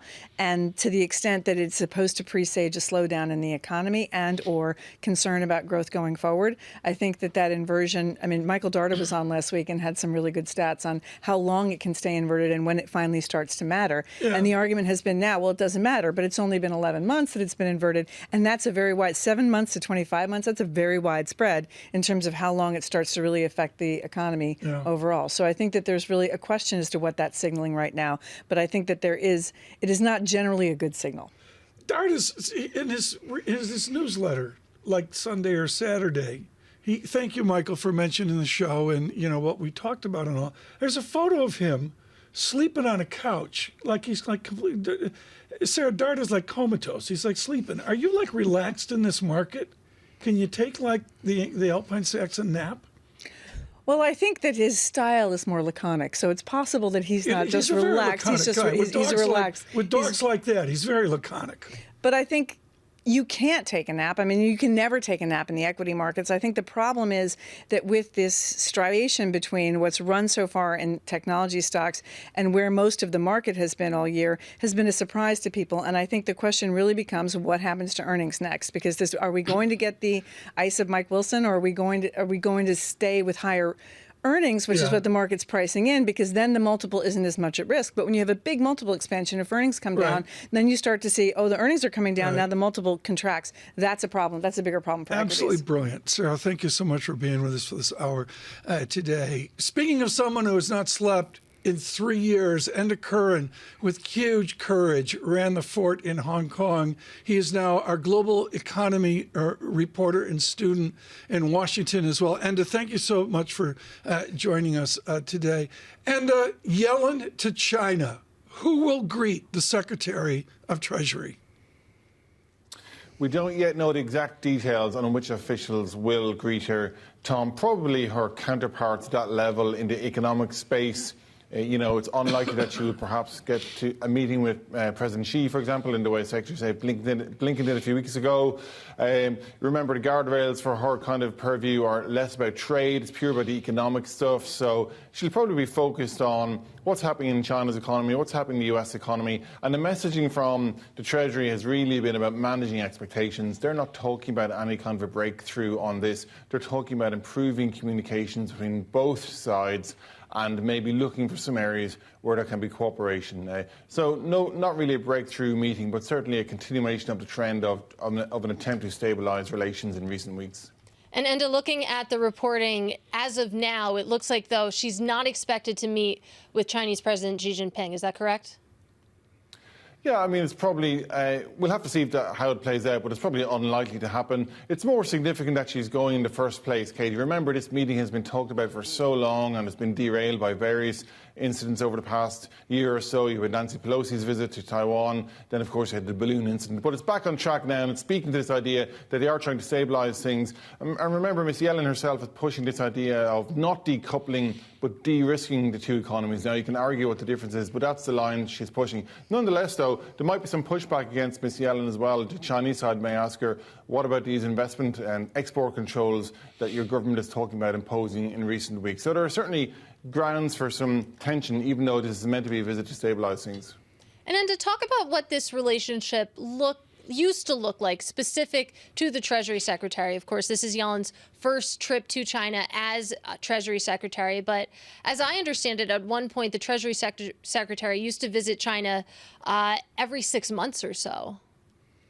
Oh, yeah. I mean, pre-COVID days, this was pretty routine dialogue. They had the strategic dialogue, which happened every 6 months or so. Like you mentioned, officials from either side would go to either capital where they would meet and sit down and discuss the economic events of the day. That was a legacy from the Hank Paulson era. Now, of course, the critics would say that that was a period when the US should have been much more forceful in some of the economic issues around, we'll say, the access to China's market, protection of intellectual property and all the rest of it. They allowed those issues to build up in that period.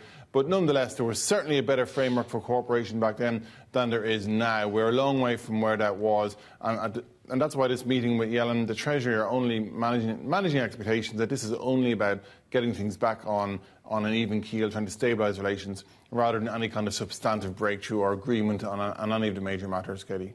And outside of what falls under Treasury Secretary Janet Yellen's purview, let's talk a little bit about some news that we got this morning that China is going to impose restrictions on exporting two metals used to make semiconductors and other electronics from August 1st. It feels like the chip arena has really become the battleground for a lot of these U.S.-China tensions to play out. Oh, yeah, the high-value add technology is really where this competition comes down to. AI, quantum. I mean, the rest of the broad manufacturing story, that ship has sailed, but where the US and China are now clashing is on the race from where do you go from here, and that is, as I just mentioned, semiconductors, quantum computing, AI and everything else. Now, it's interesting to see that China is talking about these export controls. I'll have to see more details on exactly what they're talking about, but it could be interpreted as being a kind of a tit-for-tat in response to what the US have been doing and what the US is expected to do. More export controls expected over coming weeks, of course, on investment into key technology sectors in China. But it shows China has some room for retaliation too. And is this your first 4th of July weekend in Washington? Is this, in the US, it is. Like you realize the colonies won. That's what this is about. The colonies won. Okay. And as we've been talking about, only mustard on the hot dogs. Okay, no ketchup on the hot dogs. And the current. I'll bear that in mind, Tom. Bear that in mind. Ben's Chili Bowl, you'll love it. U Street. And the Curran there on his way to Ben's Chili Bowl after his work today at our Washington office. Just a jewel. I can't say, Katie, enough about, seriously, like I get emotional. Mm-hmm. The dedication of our Hong Kong team under maximum stress was just extraordinary. Well, I'm delighted that Enda is now in U.S. hours because I get to talk to him more. So. Yeah, it's great. Yeah. Sarah Hunt with us as well, listening to the Chinese discussion. How does Chinese affect American portfolios? Can we impute disinflation from China? Does that change the revenue stream, the revenue analysis of equity portfolios? I think that the big question with that right now is if you're going to have onshoring, does that take away some of that disinflation that we were importing? Because lower goods countries and lower cost countries, when we were manufacturing a lot of things there, that brought disinflation in. If you're going to start building things in the U.S. and in places where the costs are higher, does that take away that disinflationary impulse? Thank you for bringing that up. It'll be one of my charts for Q3, manufacturing in America. Stay with us. Bloomberg Surveillance.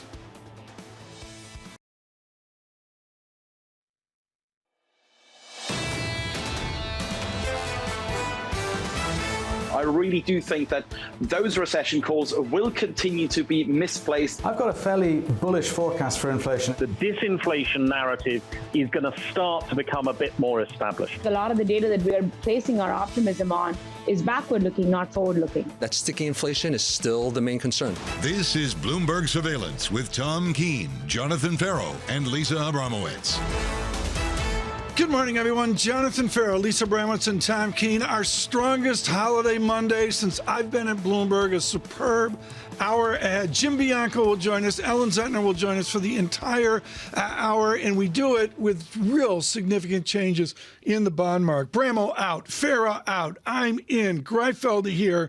And Katie, I'm sorry, I'm on a 5% watch on the 2-year with new record curve inversion. Can I talk about the 10-year a little bit? Because I was just fiddling. Brammo would. She'd do exactly the same. She would. Okay, I'll channel Tom, Lisa. you know what you're talking about. Let's talk about the 10-year. I was just fiddling with some charts. We're at 3.86% on the 10-year right now. We came into the year at 3.87%. We are almost completely flat on the 10-year yield with about a 75 basis point range. Just incredible volatility to go nowhere. And I'm gonna do this right now. Bring me up, if you would, for TV, and I'll mention it to radio as well. The 2-year annualized return on the equity markets, because everybody's going nuts about the 6-month track record, the NASDAQ, Apple, and all that. If you go back 2 years, 24 months, and you look at the annual return over those 24 months, it's like low single digit. SPX 3.4%, Dow 1.9%, the industrials, NASDAQ 100, 3% as well. I mean, forget about the hype of the last 6 months.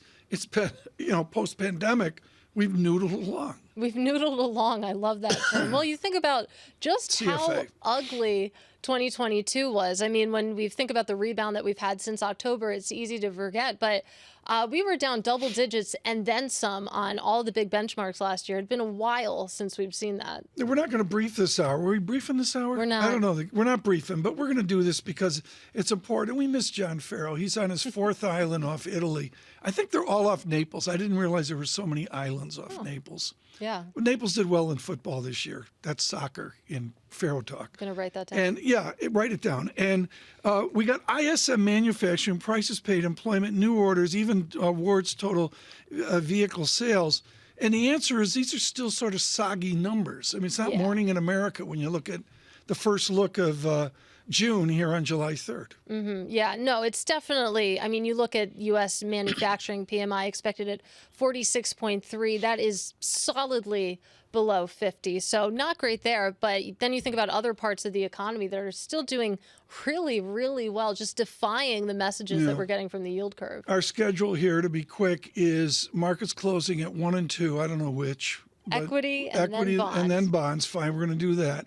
Holiday shortened workday or whatever it is. And then we go on to the jobs report on Friday. And I feel like the earnings season starting the 14th, I don't have a clue what the jobs report's going to be. I don't have a clue what earnings season's going to be. It's going to be strong for the first one, the jobs report. The earnings report, what we're expecting this season, I'm not sure. No. And it seems like neither is Wall Street. Data, -5 here on SPX, a little bit of sogginess, but it's got that Monday holiday feel to it. The VIX 13.80%. The 2-year space I mentioned, 2s, 10s, 109 basis points of shocking inversion. Very quietly, the real yield elevated over the last 4 days from a 158 out to 1.62% as well. This is a joy. Joining us for the entire hour, Ellen Zentner. She is chief U.S. economist at Morgan Stanley. And Ellen, I'm going to join. You were like 15 when you came out of Texas and joined us on Bloomberg. And it was like, a few years ago. And you were expert on the American consumer. What is the state of the American consumer? So I think if you look at the consumer, you have to look at it by income group. And I think we've been long talking about those lower income quintiles that have been dealing with having gone through their excess savings, still dealing with high rates of inflation, and labor income that's been slowing. But you look at the upper income household. So look at John Ferro on his 4th island in Italy, as you pointed out. It's just the appetite is insatiable. Wait, he sends me these photos. He spent the entire trip on a boat. Yeah, well, and it's not like it's like a George Clooney boat. Yeah, it's got the wooden thing going, the girls draped over the side, the whole thing. I mean, it's unbelievable. That economy's holding us up. Yeah, so it's look, the U.S. is always a services economy, the bulk of it. And you've got the upper income quintiles where their total spending is 40% of all consumer spending. So if the wealthy are out there spending, right. And when I say wealthy is middle to middle upper income households and above, then it masks really weakness at the lower income levels. And so what it looks like is that you've had this slowing in consumer spending, but resilience, but it's being driven, it's lopsided. A lot of the economy right now is lopsided, being driven by certain sectors, but not others. You made headlines 72 hours ago. You moved a Fed rate hike forward. I don't do the parlor game like John and Lisa do. Katie does it 24/7. But link that into the basic idea that we're aggregating all of our economic analysis. And you just told me with consumers we partition. Do you aggregate to get to your calls, or are you looking at 2 or 3 Americas out there? Yeah, so it depends on what side of the, do I have one? I have one foot in the equity side, right, of the markets. I have one foot on the fixed income side. On the equity side, equity investors really care about who is doing the spending, because you want to look then at companies that cater to those income groups, and where and what are they spending on. On the fixed income side, it's just, is the economy growing well above potential? Are we creating inflationary pressures that the Fed is going to have to respond to? And so that's where I look at things in the aggregate. So it's just an interesting dichotomy. And this is something that we started doing after 2008. After the financial crisis, I really started digging into spending not in the aggregate, but by income group, by ethnicity, by age group, because it can differ really widely. Well, let's fold the labor market into this conversation because, of course, Friday's jobs report is the big event to watch this week. The unemployment rate expected to fall, actually, to 3.6%. How sustainable is that at this point? So I think the unemployment rate, had this big pop higher to 3.7% in the last month. It had been really sticky around 3.4, 3.5. Whether it's 3.5, 3.7, 3.6, it is an extremely low unemployment rate. And the big guess has always been, well, it's really low. Doesn't that mean a super tight labor market? But it's questionable as to exactly how tight is the labor market. A lot of these open positions that aren't being filled are what we would call just sort of phantom positions, phantom openings, where companies are it's very easy to list jobs. It's very easy to keep that opening out there in case you fill it. And we're seeing that a lot of those phantom openings are being closed. But look at how low the unemployment rate is, and inflation has been coming down, right? It's sticky, it's high, but it has been coming down. So we've been able to do that without killing the labor market. Right. And that's exactly what I wanted to talk about. We've so far been able to bring inflation down without killing the labor market, as you say. But when you think about 2% and still how much distance there is to go there, maybe we don't need to kill the labor market, or maybe we do. Well, yeah, and what is killing the labor market? I mean, of course, nobody wants it. You hear this, Chair Powell and the Fed, they need to or want to kill the labor market to bring inflation down. No, they absolutely don't, right? They, of course, would love to bring inflation down in an orderly way and do it where you have more sustainable rates of unemployment without a lot of high inflation. But look, we're all guessing, and I think Chair Powell has been a very humble leader, that we don't know exactly where full employment is or what is that ideal level of unemployment. What we do know is that he would like for inflation to come down more quickly than it is. Housing is a key element of that if you want inflation to come down more quickly. And a very tight labor market with very strong income growth is going to continue to put upward pressure on that, because guess what? Kids get out of college, it's a great unemployment rate, they can get a job and get paid enough and go and get an apartment. That puts more demand into the system because you are increasing household formation. You need to actually get household formation to shrink if you're going to bring pressure off of home prices and rental prices. You've got to get all these kids to move back in with their parents. Tom, they're going to be living with you forever. So that's one of the elements, right? People away. Consolidate. Katie, help us. Are you moving back in? I would love to. Honestly, great. That sounds really good. But I think I'm solid. I think I've found another household at this point. Is there a theory right now? I mean, it's Sintra there. They're all lined up with Sarah Ice, and the Ducks are all lined up. And I'm in search of a theory. Is any of his theory in the textbooks, or are we just literally, I said to Mohammed Al-Arian today over at the University of Cambridge, great graduation ceremonies at Cambridge with Dr. Al-Arian. And I said to him, I just said, it's all this ex-postedness waiting for the next data point. Is that all we got right now? Look, the Fed is data dependent, so we have to be data dependent. There's no forward guidance, and this is something. There's no forward guidance. Well, this is something I thought was interesting that's emerged. So you have Governor Jefferson, who has been nominated to be vice chair. And he has already begun posturing as though he's vice chair, but it's a very important executive position on the FOMC. So you have Chair Powell saying, look, data dependency, we've not made any decisions. We're going to come in to make a decision at every single meeting. Yeah. That means a lot of volatility, right? A lot of guesswork. You have Vice Chair Jefferson that came out not long after he was nominated and said, this may be a time where forward guidance could be good, could be useful, right? So starting to kind of put his toes into the water, dip his toes in and say, well, maybe this is good. Though. Yeah, but the vice chair voice is very important. Yeah. And I think it underscores the kinds of debate that they're having around in the boardroom, right? Now, you're with us for the hour. We're going to come back and talk about the jobs report on Friday, because I think with all this inflation hysteria, Katie, the labor discussion has been put aside. I'm glad you asked about that earlier. Katie Greifeld in for Lisa Abramowicz and John Ferro. We are thrilled that Ellen Zentner joins us for the entire hour. Lots of economic data today, 10 o'clock. We'll talk about that here in the next couple of minutes as well. The VIX 13.80. Standard & Poor's 500 down 3. I'm going to call that a fractional percent. We say good morning on Bloomberg Radio, on Bloomberg Television. Katie Greifeld and Tom Keene on a Monday. Market's closing at 1 or 2. I don't know which. Doesn't matter. Get your orders in early and often as well. Ellen Zentner with us.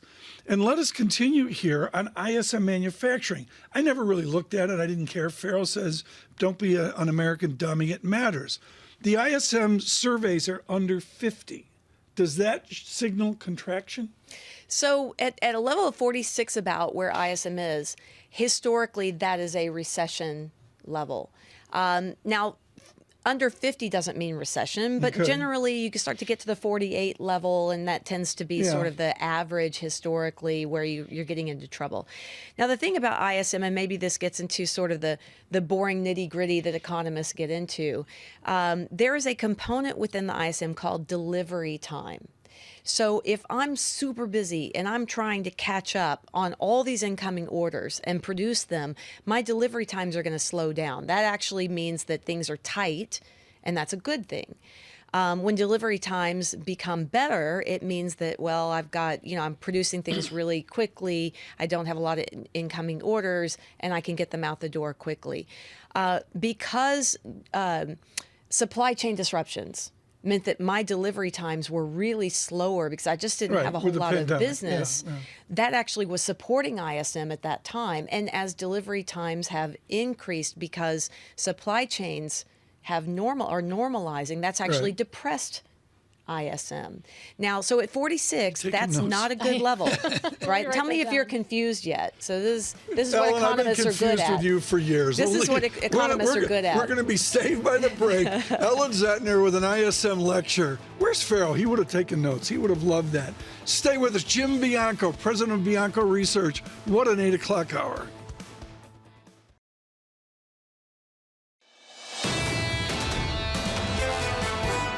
Our call is that the Fed will probably stay in and around, the at current levels for the remainder of the year. It's not out of the question that they raise rates by maybe 25 basis points or even 50 basis points by the end of the year.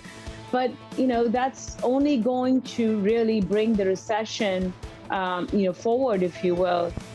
Subrata Rajappa, SocGen, that was really, really timely. Look for that with all the dynamics that SocGen brings in derivatives and fixed income as well. And that really sets up the debate here. Katie, as you mentioned, Katie Greifeld in for Bramo and Ferro. And as you mentioned earlier, the Bill Dudley piece was the tone setter for last week. I mean, it arrived at a perfect moment because it feels like we've been sort of stuck in this range on the 10-year yield. Again, basically flat for the year with a lot of volatility. As to whether we take a leg higher or maybe we've seen the peak, that is the debate in markets right now. And Bill Dudley coming firmly out on the side of higher yields. Many people here talking of these themes. Ellen Zentner is with us with Morgan Stanley for the entire hour. We're going to devote a huge part of the back half hour to her view forward. But we're going to have Ellen join now with Jim Bianco. He's president of Bianco Research, hugely followed on the street. And what I find is it's a smart note, always, of course, that's Jim Bianco. But there'll be one sentence that hits you over the head. We get that now from Jim Bianco, where he talks about inflation coming down to that before level, and then it will reverse and drift higher. Jim, state the theory. How will we get to 3%, then drift higher? Well, it's the base effect. Last year, June of 2022, we had one of the highest monthly numbers ever at 1.2%. You may remember gasoline prices were $5 a gallon a year ago. We're going to drop that off and we're going to replace it with a much lower number, something like 0.4 or in that range, and that'll bring the year-over-year inflation rate down to 3% for June. July of 2022 was 0. August was 0.2. Those numbers are going to be easy to jump over. And then if you start looking at September, November, December, you got 0.2s, 0.1s. Those numbers will be easier to jump over. So we should bottom at 3% and start drifting towards 4%. Now, I'm assuming no major downturn, no kind of crisis that comes along, no heating up of the war. That could change that equation. Yeah. But if the inflation rate bottoms at 3 and starts drifting higher, the Fed's going to find this unacceptable. And that 2 rate hikes that we have priced in for the rest of the year will happen, if not 3. Jim, you're such a student of history. Is the Fed finding it unacceptable because they're wedded to a return to the great moderation? Or as Bill Dudley said last week in his Bloomberg Opinion essay, this is a society, a country, a nation, and the Fed that has to get used to a permanent higher rate regime? I don't think the Fed's quite with Dudley that they need to accept a higher permanent regime. I think they look at the 2%, and I think it comes back to May of last year when Chair Powell was in the White House, in the Oval Office, and President Biden pointed at him and said, America, this is the guy that's going to bring inflation down. And he's taken that very seriously. He has stated over and over again that their goal is 2%. He has said that without getting inflation down, you don't have an economy. So he's dead serious about trying to bring it down, and he should, because prices for the last 2 years have largely been running faster than raises. And so on a real basis, especially people that live paycheck to paycheck, they've been falling behind, and that has to be rectified. And as such, we've seen expectations for the terminal rate definitely move higher over the past week or so after hearing from Powell that commitment to keep fighting inflation. But let's talk about the neutral rate. Has your calculus for where the neutral rate could be changed at all? No, it hasn't changed, except that I'll go with what the Fed says. The neutral rate is somewhere around 0.5% above the long run average of inflation. Now, of course, we could argue to the cows come home, what is the long run rate of inflation? Is it 2? Is it 3? Is it 3.5? I'm more in the 3 to 3.5 range, which means that neutral is 4. And then Chair Powell put a little nuance on it.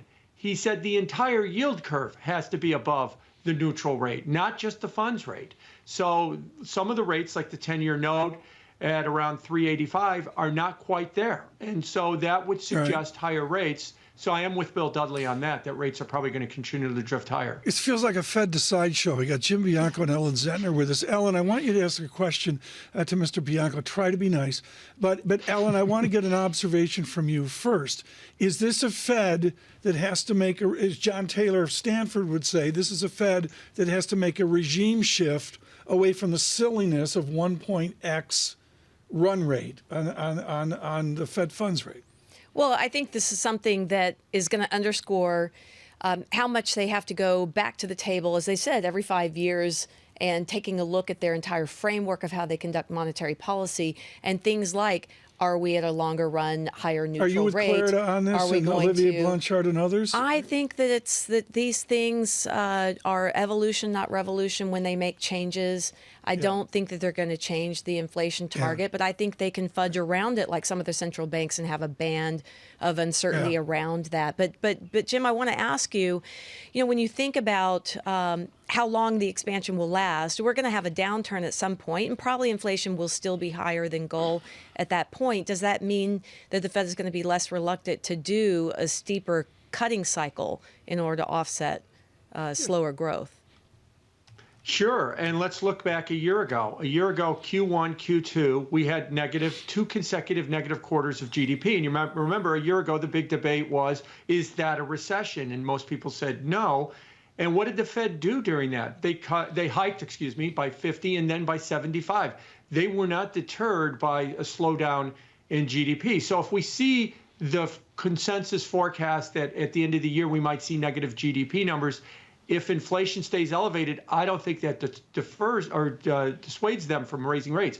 What would is if we saw a big slowdown in the labor market. But as we all know, the payroll report has beaten 14 consecutive months. So we haven't even gotten a miss on the payroll report, let alone a slowdown on it. But if we did, that might be the game changer. But how do you feel about the credit impacts that we've had? I mean, are we too complacent here that we've had this big credit shock?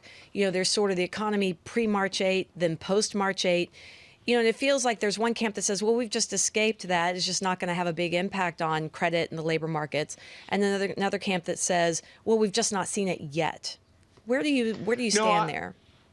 Yeah, I agree with you that, March 8th was probably the most important economic date of the year, pre the bank failures, post the bank failures. And I do agree that we've seen a big credit shock, and we're going to continue to see that. Now, the credit shock's not going to probably result in another bank failure, but it is going to result in a pullback, especially for small and medium businesses. And I think that as we go forward, the Fed will look at that. But then Chair Powell's already kind of hinted that that's more of a regulatory measure. Michael Barr, the head of supervision at the Fed, it's his job to deal with that. Our job is to deal with inflation.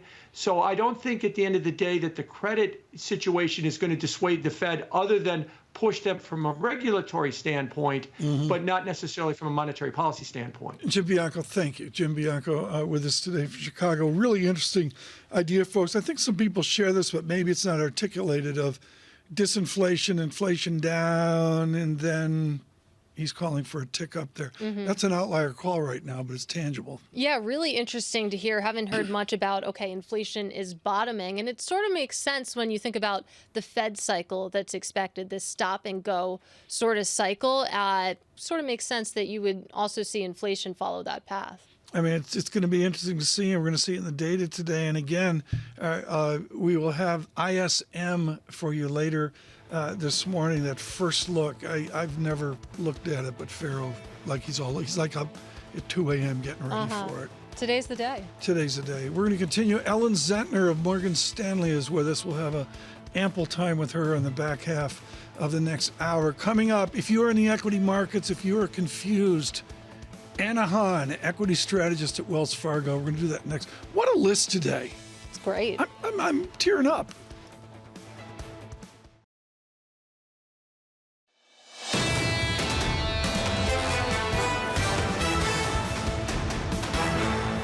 Bloomberg Surveillance, and we say good morning. Catherine Geifeld with me this morning. Abramo out, Ferro out. We are in. And yes, someone emailed in from Washington. Secretary Yellen, yes, Endicott will go to Ben's Chili Bowl on our recommendation there to boost the Washington economy this morning. For those of you that don't know, the best shop and food. I mean, all of Georgetown's got nothing. You got to go. I mean, it's like emotional. It's like really cool. And they have it at the airport, but it's not the same. Oh, well. The airport sort of just doesn't count. The romance didn't translate over from it. What translated is Katie and I thought this would be a sleepwalk today. No, it's actually really, really interesting. Curve inversion, 108 basis points. Katie, you mentioned 4.93%, up 3 basis points on the 2-year yield. You talked to Jim Bianco there, and you get this higher yield ferment there as we start the second half. Yeah, and that curve inversion, I mean, continuing today, you do have 2-year yields marching higher, 10-year yield pretty much flat, and we do have some movement in the oil market as well, and we have some headlines on from Tesla, so there's plenty to talk about. We're doing good. If you're in the equity market, I'm going to get right to it. Ellen Zentner with us with Morgan Stanley, their chief economist. We're thrilled she's with us. We'll do an ample period here with Ellen on the backside of this half hour. But right now, it's not only the equity conversation of the day, it's the equity kickoff conversation of the second half. Anna Hahn at Wells Fargo brings prodigious math and physics with her to the study of what we got. I'm going to go derivative on her so I can save myself. I recommended Sheldon Natenberg's classic options textbook to some intern the other day, all the Greek letters and all that. I look at gamma as the accelerative tendencies of any given index. In this case, let's take the Standard & Poor's 500. We came off the mat from a bear market October. Maybe it's a bull market. Can you identify, with all your math and physics, a second leg of a bull market? Well, I'll put in a quick plug because I prefer the whole book over Natenberg, but, I'll let you go on that one. Yeah. With the acceleration in the market, I think what's important is what's really dragging up the market and how much more can that go. The technicals on the Uber cap-led rally here look to be losing steam at overbought levels. But you've seen that really the correlation within these 500 names of the S&P 500 have declined because of that separation of these handful of names versus the rest of the market. And that's kind of what's bringing equity volatility lower. That might be what also has been people concerned with low breadth. So until we see that breadth expand, I don't think you see this surge second half. Do you reallocate or do you rebalance? You're not going to tell me I'm supposed to sell Apple or Nvidia, right? Well, perhaps not sell, but maybe not be overweight those kind of areas. So with the tech market especially being tied with growth and the way that yields might be going higher before they come back lower, we would recommend being more neutral on the space and looking for other growth opportunities. Do you agree with that we could have an option where rates go higher and the price in the Bloomberg Total Return Index could actually go down to new weakness? Is that part of, the mix of Mike Wilson's? The Morgan Stanley's different because they got 47 opinions. But is the general statement there that you could have a higher yield regime at Morgan Stanley? Yeah, I think, look, there's a lot of parsing the economy versus the markets here, right? And the economy is not the markets. And so you can have higher interest rates trying to slow the economy, but there are other factors driving different parts of the markets. I think is that what you're saying, Anna, that because you've got just a handful of names, right, that are propping up the market, whereas the economy looks, stronger, but there's this constant concern that, okay, rates are going to go higher, but we're going to go into recession. Mm-hmm. And so I think you end up getting those differences. There's definitely can be that deviation. You bring up a great point. There can be the economic health, there can be the economic recession, but what about the earnings recession? And I think those two can have absolutely different timings. And that's what we're a little bit worried about here. It's what's been in people's minds. We might see a recession that might be mild, and yet the consumer continues to spend, as sure that you've seen, but that spending is slowing. So how much does that deceleration or the gamma in that spending really start to bleed into equity corporate earnings? And that's what we as strategists are really trying to decipher. Well, even still, it feels like some of the worst case scenarios for earnings have been lifted in the last couple of weeks, especially, when it comes to profits. Was that premature? I think it is a little premature. I think you see some companies and corporates doing quite well, but what's concerning is if you look on a sequential basis, overall for the S&P 500, you're seeing that top-line revenue figures are declining faster than where the consensus EPS or consensus revenue numbers would put it.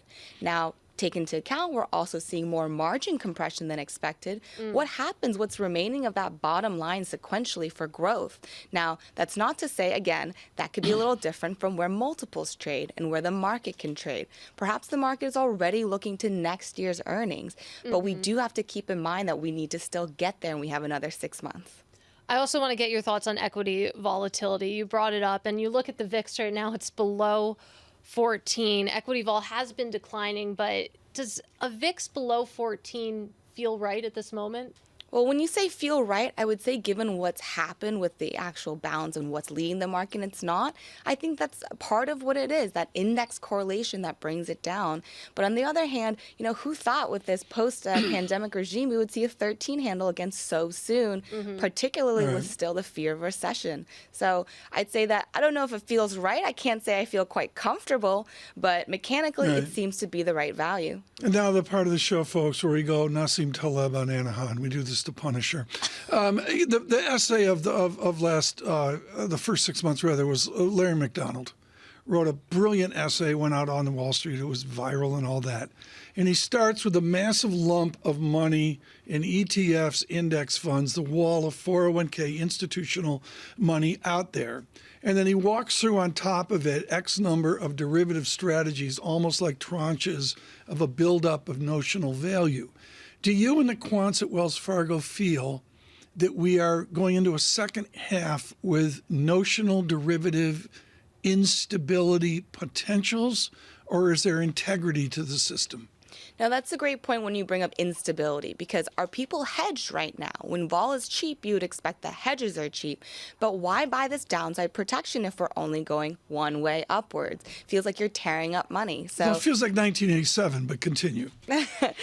So in that kind of environment, it comes to maybe it is prudent to have some protection, but we're not calling for a major pullback here or a major downturn, but perhaps, again, that deceleration in this upward trend we've seen. So I think that if you want to put on those option strategies, maintain your upside exposure, but also take some off the top in terms of your stock positions and consider rotating that to the less explored parts of the market. Is your study that rebalancing works? I mean, Harry Markowitz-Stein, the Nobel laureate, 95 years old, he's the one that gave us diversification and rebal. I'm not a big fan of rebal, sell your winners. Where are you on that?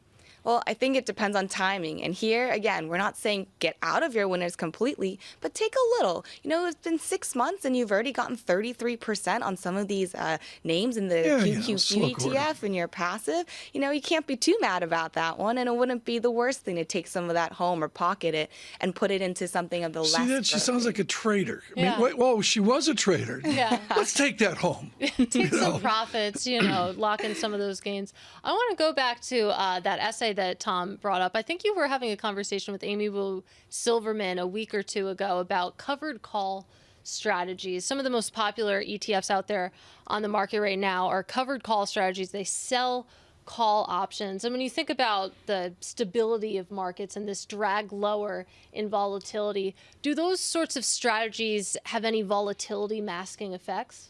It is possible. And you think about if the average investor is selling calls, then the broker, on the other hand, has to buy those calls and they need to delta hedge. So when they buy those calls, they need to sell the underlying to hedge those delta positions. So you have this kind of dynamic where some people are holding these calls on their own outright, other people are holding them hedged. What we do here, folks, is when any wise-ass derivative strategist mentions delta hedges, we always turn to the economist to translate. She's going all derivatives and Greek letters on us. Would you save us with a question for Anaheim? Okay, I'll save us. So it's been really difficult with the incoming data being strong, especially when you think about jobs, for anyone to believe that there's any other direction but up for equities. And so, we're looking for another big print on Friday. And so, it's just very difficult for investors to get past that, right? So is that what it's going to take? Just a really clear slowdown in jobs, a really clear increase in jobless claims, something in order to get people to start to think that maybe there could be, more nefarious outcome for the economy in the back half of the year? I certainly think that an employment picture is probably the linchpin that we're all looking for, and that's why we're so focused on every single jobs or wages-related release. And so right now, we expect the consensus, we're in line with about 3.6 on the unemployment rate.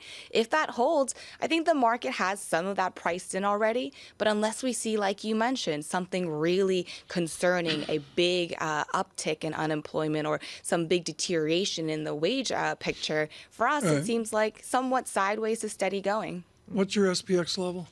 We're still at 44.20 in terms of for a soft landing. Now we've breached So through I can that. take the summer off? Is that what that means? Well, they are sell in May, go away. Maybe it's the sell in June, go away. But we wouldn't say quite go away. I do think that you could see some further upside, but the question is how much more? And towards the end of the year, as we start realizing that consumer spending continues to deteriorate and that starts to take hold and that earnings picture kicks in, I think you see a little pullback. Anahan, thank you so much. With Wells Fargo on an interesting Monday I'm absolutely fascinated, Katie, by the idea of Q1, Q2. Go back and look at what people actually wrote the second and third week of December. The second and third week of December. Also, the second and third week of March, if you think about it. There was a lot of bearish cases built on what we saw in March that haven't come through yet. That's every economist's nightmare, is that people will go back and look at what we were writing I've never back done that when. with you, Ellen. But very quickly here, Ellen, to me, it's just an extension of a pandemic. We underweight the medical disaster and the timeline off of that medical disaster. Yeah, I think we did. I think we underestimated how long the tails of COVID stimulus would last. I think we underestimated just how long the pent-up demand for services would last, especially among the wealthy. Like, there's still a lot of tails out there supporting the economy. And we're just all wondering, does it just evolve into, a nice slowdown as that fades, or do we fall off a cliff at some point? Ellen Zentner, fall off a cliff. Where are you, Bramo? Ellen Zentner with us with Morgan Stanley, and we'll continue. We're really going to dive into the American labor economy here with Ms. Zentner in our next section. And again, thank you so much with Wells Fargo today. The market's churning. It's a Monday. Markets close at 10:20 a.m., whatever it is. S&P futures now down 0.1%. And we say good morning on radio, on television, Bloomberg surveillance. Katie Greifeld in for Lisa Abramowicz and Tom Keene. We've got lots to talk about here forward. But to me, and Katie, let's sum up here the whole debate of through the hours this morning. And the answer is there's 6 opinions for every 5 discussions. For every 5 discussions in the markets and in the economy. We're going to get, of course, another big piece to some of the answers when it comes to the economy on Friday, perhaps, when we do get that jobs report. Expected to fall, Tom. That's amazing. 3.6%, near some of the lowest levels in decades. Before that, it's a really eventful week. I think we're off for the colonies tomorrow, but factory orders, durable goods. We start on the 6th with ADP. That's delayed. Let me figure that out. That's a Thursday statistic, I think. With claims. We get ADP with claims. On the 6th, we get the jolts in there too. So the Fed's going to have a lot of vision Monday next than they do right now. It's hefty. And then we also get another CPI print before July. We know that this Fed is looking at every single data release. Every meeting is live, and thus we hang on every single print we get. Are Bramo and Ferro back by the CPI print? I hope so. I don't know. Yeah. I don't know. We're getting a lot of talk on this morning. I mean, people they never miss me. They miss Ferro. I don't know what that's about. Green on the screen. The Nasdaq up. EV. Rivian, they did something. Rivian did something big this morning. Tesla did something big as well. We're all going to go over 4th of July and buy an EV for 2025 delivery. Coming up, Ellen Zentner of Morgan Stanley on Friday's jobs report. This is Bloomberg Surveillance.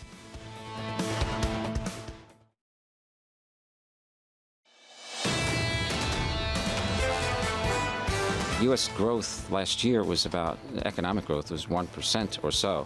It's tracking a little higher today, but we think it'll be slower than that for this year. We're in the U.S. is in a growth recession today. Growth recession is something above 0, but below growth potential. The U.S. has a potential to grow each year about 1.8%. That's a combination of productivity, 1.5%, plus changes in labor force, about 0.3%. The U.S. is growing below that.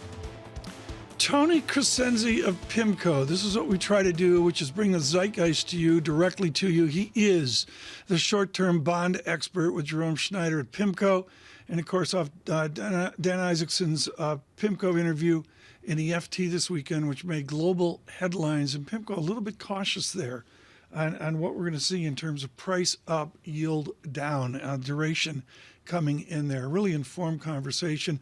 Katie, I'm going to say, just to get it out of the way before we get to the show close, the team did just a tour de force job on a Monday. Yeah, no, the guest lineup has been fantastic. I've been spoiled, because I'm a guest here. I had some great conversations. Yeah. James from Australia emails in, thank you so much for having Ellen, and it's nice to see her working from office today. James, thanks for watching this morning. With us, Ellen Zentner of James Gorman's Morgan Stanley with us right now. I saw a hockey stick chart on manufacturing in America. Doesn't matter what the details are. The answer is it's something we're not used to. I have a chart that went back. I got a big splash with it 1 million years ago of manufacturing labor to our population in America. And basically the back was broken in 1970 and then really broken in 2000. Can we have a manufacturing renaissance in America? Well, we can have increasing share of manufacturing in the economy.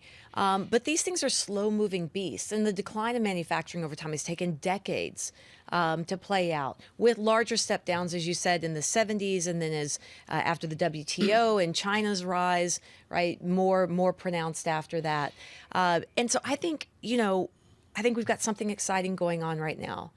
I think we're digging into the data, and we're seeing that, and especially if you go around the country and you talk to small manufacturers in the country, which I have done, and they'll tell you that they're starting to get more and more domestic orders of people that are onshoring, and they're feeling the effect of it. They believe we're having a manufacturing renaissance. They at least feel that their business is picking up. Now, this feels like it could be the start of something. We're seeing something. There is some onshoring story there. There's some nearshoring story there. I think the story around Mexico's benefit from nearshoring is exciting. There is a lot of infrastructure building going on across the country. State and local governments have been ramping up hiring around that as well. So I think there's something going on in manufacturing here that is exciting, but that's a smaller share of the economy than the services side. And Katie, one of the unspokens here through June is Mexican peso, stunning in its Mexican peso strength through 20, through 19, through 18. You're going to get a 16 handle on Mexican peso at some point, which is, I never thought I'd see that. Yeah, and it's, important to remember because we talk about how strong and resilient the dollar has been all the time, but there's definitely some pairs where that is not quite true. But Ellen, of course, we have you on Monday. We get the jobs report on Friday. Is there anything that we could get at 8:30 a.m. on Friday that would take the Fed off the course for a 25 basis hike later this month? Yeah, so we've given this a lot of thought. So we have these roadmaps to each Fed decision that we produce of here's what we think the data will look like in hand, and this is what we think their response will be. And because it seems like, yes, they're data dependent, but it feels like they're sort of locked in for this July hike. I think the bar is just a lot lower than we thought it would be, that you would have to, for the data to say don't hike. And so I think it would be a payroll print less than 100,000. Right. Wow. Because really, that would get the market thinking maybe they're not going to hike in July and then still wait for that CPI print to do the rest of the job report. And if you got a downside surprise in CPI as well, then I think that would be the final box to tick off that says, okay, it doesn't have to be a July hike. Right. I think it would still keep the Fed saying, hey, there's still maybe more to do. I think there's still going to be an asymmetric hiking bias. But I think it would have to be some pretty big downward misses for them to not hike in July. Yeah, definitely. An important point that we do have CPI before we do get to that July decision. But when you look at, and I don't want to get too short term here, but when you look at sort of the expectations that are baked in for the Fed to go ahead in July for, probably the labor strength that we've been seeing to continue with June's report, what do you think would prompt the bigger reaction in markets? Is it an upside surprise or a downside surprise? I think it would be a downside surprise because the market is the Fed's been really successful here. The market is saying, okay, they're on this hiking bias, and we're going to give them the benefit of the doubt that it could be 2 additional hikes from here, not just 1 additional hike or no hikes, or even pushing out the expectation they could be cutting before the end of the year. I think the market has really grabbed onto that narrative, and the data has helped support that. So I think it would be a downside surprise that would probably get the bigger reaction. Are we partitioned where part of the American public has a 2% unemployment rate and another part of the public has a 7% unemployment rate? Yeah. How does Morgan Stanley see the quintile makeup or decile makeup? Well, look, it's more around, sort of education level. But the poor, the bottom decile's done well off the pandemic, right? They have, from government support, which has now ended. Okay. They have off of a tight labor market, which has increased labor income and wage growth, especially for low wage paying service sectors. But we're only just now seeing real wage gains positive. So it was really, inflation was still outpacing wage gains for those folks. But that divergence between sort of those with a 7% unemployment rate and those with a 2%, it's really, you go all the way to like a 13% unemployment rate and those with a 2%. That has always been the case. It's always been the case. So what I look at is, has the unemployment rate been improving across all by ethnicity, by age, by geographic location? Like, has it been improving across all groups? Yes, it has. And we are back to the kind of tight labor market for the most underserved in the country being just as good or as tight as it was pre-pandemic.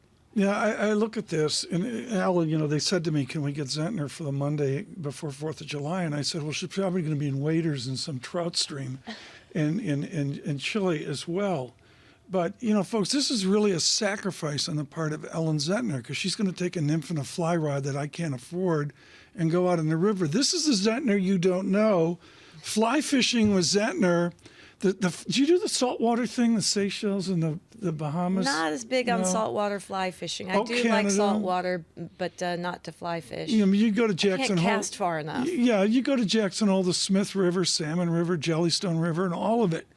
But Patagonia, we had listeners today emailing in from Chile with your appearance here today. And there's like the Rio Simpson. Like, Chile's like huge trout fishing, and the fish are ginormous, right? They're ginormous, yeah. Why are they so much bigger down there? They don't get a lot of pressure. There's not a whole lot of people going down to Chile. It takes quite some time to get down there to fish. And do you know that the trout are not native to the region? They were introduced in the brown trout was introduced in the 30s. They were introduced in the 1930s by the British, yeah. And so we've got them to thank for that, because so they're we do invasive. Have some.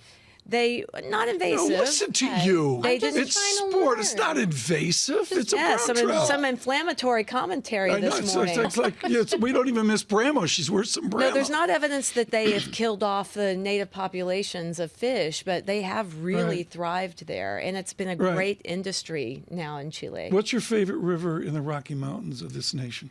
Oh, gosh, in Montana, probably. Well, there's one I can't say publicly because then everybody will go. Oh, here we go. See, this is when you live large at Morgan Stanley. Gatekeeper. Let's say like the Beaverhead in Montana, because everybody knows that one. It is a great river. But I won't say the one that's my absolute favorite, because then it will get more pressure. Can you get in makeup when next time was that? Can we get a beeper in here so we can see that someday in Montana?